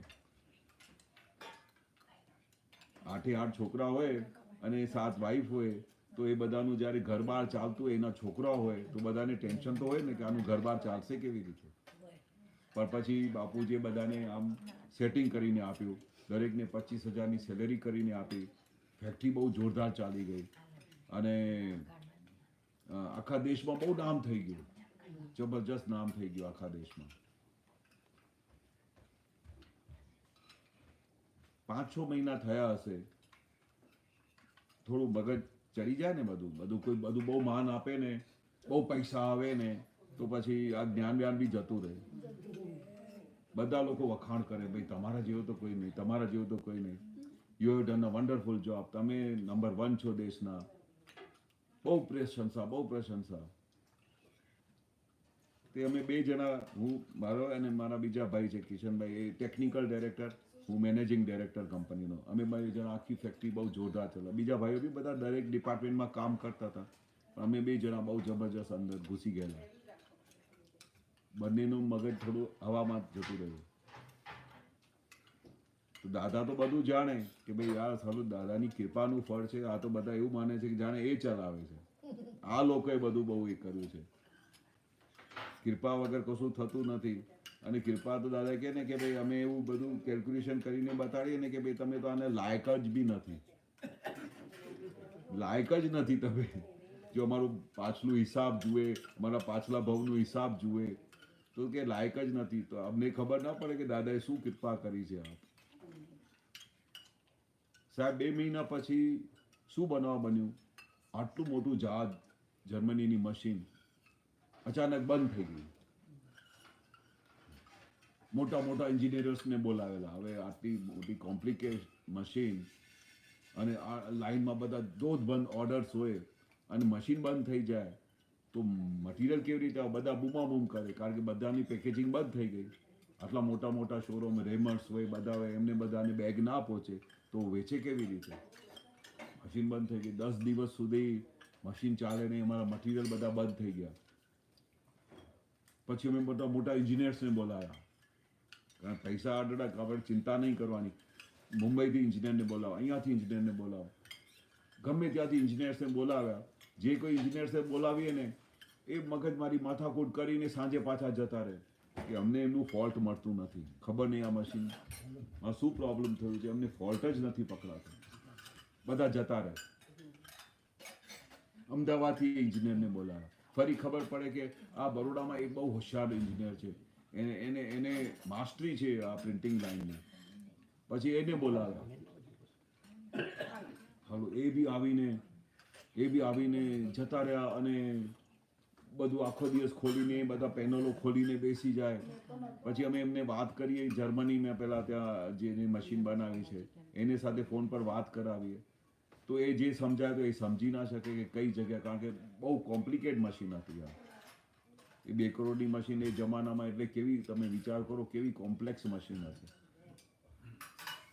તો આમ કરતા અઠવાડિયું થઈ જાય. રોજે અમે સાંજે આવીને બંને ભાઈઓ આમ કરીને બેસી જઈએ, ખબર નહીં યાર શું થઈ ગયું છે, આ મશીન કેમ ચાલતી નથી. અને રોજે રાત્રે ઊંઘ ના આવે. પછી રાત્રે બેસીને રોજે પ્લાનિંગ કરીએ કે કાલે અમે છે ને આ માણસને બોલાવીશું, કાલે આમ કરીશું. કારણ કે મશીન તો ચાલુ કરવી પડે, બધાની પાસેથી એડવાન્સીસ લીધેલા હોય, લાખો રૂપિયાના એડવાન્સ લીધેલા હોય અને આપણે એને માલ ના આપીએ તો એની શું દશા થાય. બધા બૂમાબૂમ કરે, ફોન પર ગાળો આપે કે ભાઈ તમે ઓર્ડર કેમ લીધું. કેમ કે મશીન બગડી ગઈ છે, અમે જર્મનીથી પાર્ટ મંગાવ્યા છે અને પાર્ટ મંગાવ્યા છે એ બી ચાલતા નથી, એટલે ગીવ અસ સમ ટાઈમ. આમ કરતાં 15-20 દિવસ થઈ ગયા અને અમે દિવસ રાત મહેનત કરી. રોજે રાત્રે આવીને આમ કરીને બેસી જઈએ. પછી એક દિવસ હું આવીને પેલા ટેબલ પર આમ કરીને સૂઈ ગયો. સાલું 15 દિવસ થઈ ગયા, ગમે તે થઈ ગયા, અને આટલા બધા પ્રયત્ન કર્યા, સાલું કયા કારણસર. અને પછી ત્યાં છેલ્લા એન્ડમાં અમે મુંબઈથી એક ઇન્જિનિયરને બોલાવ્યા હતા. એ સવારથી લાગેલો હતો, સાંજે 4-5 થઈ ગયા હતા, હજુ સુધી એને ફોલ્ટ મળ્યું નહોતું. આ સાંભળવા જેવી વસ્તુ છે કે છેલ્લા 15 દિવસે બધી મગજમારી કરીને અમે થાકી ગયેલા, અને અંદર મુંબઈથી ઇન્જિનિયર કામ કરી રહ્યા હતા, અને હું છેલ્લા ઘડીએ હતાશ થઈને આમ કરીને બેસી ગયો, અને મને અચાનક વિચાર આવ્યો કે સાલું સમથિંગ ઇઝ રોંગ સમવેર. મેં કિશનભાઈને કહ્યું, કિશનભાઈ, અમને લાગે છે કે અમારાથી બહુ મોટું બ્લન્ડર થઈ ગયું છે. અમે બંને ભાઈઓ એટલા બધા અહંકારમાં આવી ગયા કે અમારા જેવી મશીન કોઈની પાસે નથી, અને એ મશીન અમારી પાસે જે છે, જે પ્રિન્ટિંગ થાય છે, એ અમે આવી ગજબની મશીન જર્મનીથી મંગાવીએ છીએ. એના લીધે આખું આટલું બધું નામ થઈ ગયું છે, અને અમારા જેવી કોઈ મશીન નથી. અમે કિશનભાઈ બહુ અહંકારમાં આવી ગયા, અને દાદાએ તો અહંકાર તો 0 પર કરીને બતાવ્યો કે ભાઈ હું કોણ છું, અને આ કોણ છે, અને અહંકાર કોનો છે. માફી માંગવી પડશે દાદા પાસેથી, પ્રતિક્રમણ કરી, દાદા આ અમારો અહંકાર જે ઊભો થયો કે અમારા જેવું કોઈ નહીં, દાદા અમને ક્ષમા કરી દો. અને અમે બંને જણાએ તે વખતે ખાલી પ્રતિક્રમણ કર્યું કે હે દાદા ભગવાન, અમારાથી જે આ ભૂલ થઈ છે, ફરી કોઈ કાળે આ ભૂલ નહીં થાય. અમને પકડાઈ ગયો કે અમે આ બહુ મોટો અહંકાર કર્યો છે કે અમારા જેવું કોઈ નથી. અને આમ કરીને અમે દાદા ભગવાનને આમ નમસ્કાર કરવા ગયા તો ઇન્જિનિયર અંદરથી દોડતા, સાहब मशीन चालू हो गया, साहब मशीन चालू हो गया. જે હિન્દુસ્તાનનું કોઈ ઇન્જિનિયર મશીન ચાલુ ન કરી શક્યો. આ મારી પ્રતિક્રમણ થયું, અને દાદા ભગવાનને કહ્યું, ત્યાં સુધી દાદા ભગવાન અમને જકડીને રાખેલા, અમારી મશીન ચાલુ જ નહોતા કરવા દેતા. 15 દિવસે આટલા પ્રતિક્રમણ થયા પછી માફી માંગી કે અમારાથી આ ભૂલ થઈ છે, દાદા અમે ક્ષમા કરી દો. ત્યારે ઇન્જિનિયર દોડતા આવ્યા કે સાહેબ મશીન, જો અમે આ પ્રતિક્રમણ નહીં કર્યું હોત, માફી નહીં માંગી હોત, તો સારું મહિના સુધી શું, વર્ષો સુધી મશીન ના ચાલે. કારણ કે દાદાએ શું કર્યું, એ મશીનને પકડીને બેઠા હતા, ચાલુ જ નહોતા કરતા, કે જ્યાં સુધી એનો અહંકાર જશે નહીં કે હું કરું છું, મેં આવી રીતે કર્યું, મેં આવું બધું ટોપ ઉપર લઈ આવ્યો કંપનીમાં, મેં આવી મશીનની પ્રિન્ટિંગ લાવ્યો. દાદા કે અહંકાર, તે દાદા આવી રીતે અહંકાર તોડતા હતા. અને એ દિવસ ને આ દિવસ પછી તો દાદા સિવાય, દાદા તમે જ કરો છો, આ કઈ કરતું નથી, આ બધું આખું અહંકાર દાદા 0 લેવલ પર લાવી દીધું. કારણ કે એ અમે સંજોગ જોયેલા કે અમે કેવી ગાળો ખાધી માર્કેટમાંથી, બધા લોકો પાસેથી. અને જે વખતે માફી માંગી એક ક્ષણે દાદાએ ફટ કરીને બટન ઓન કરી દીધું. તે આવું છે દાદાની કૃપા. જય સચ્ચિદાનંદ.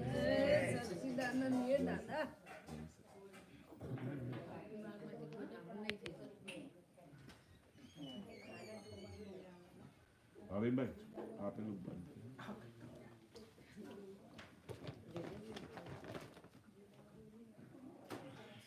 એટલે દાદા ચાહે શું કરી શકે. અમારા એટલા બધા અનુભવ થયા છે, અમારે અનુભવ કરવાના છે. બરોબર ને ડિમ્પલબેન?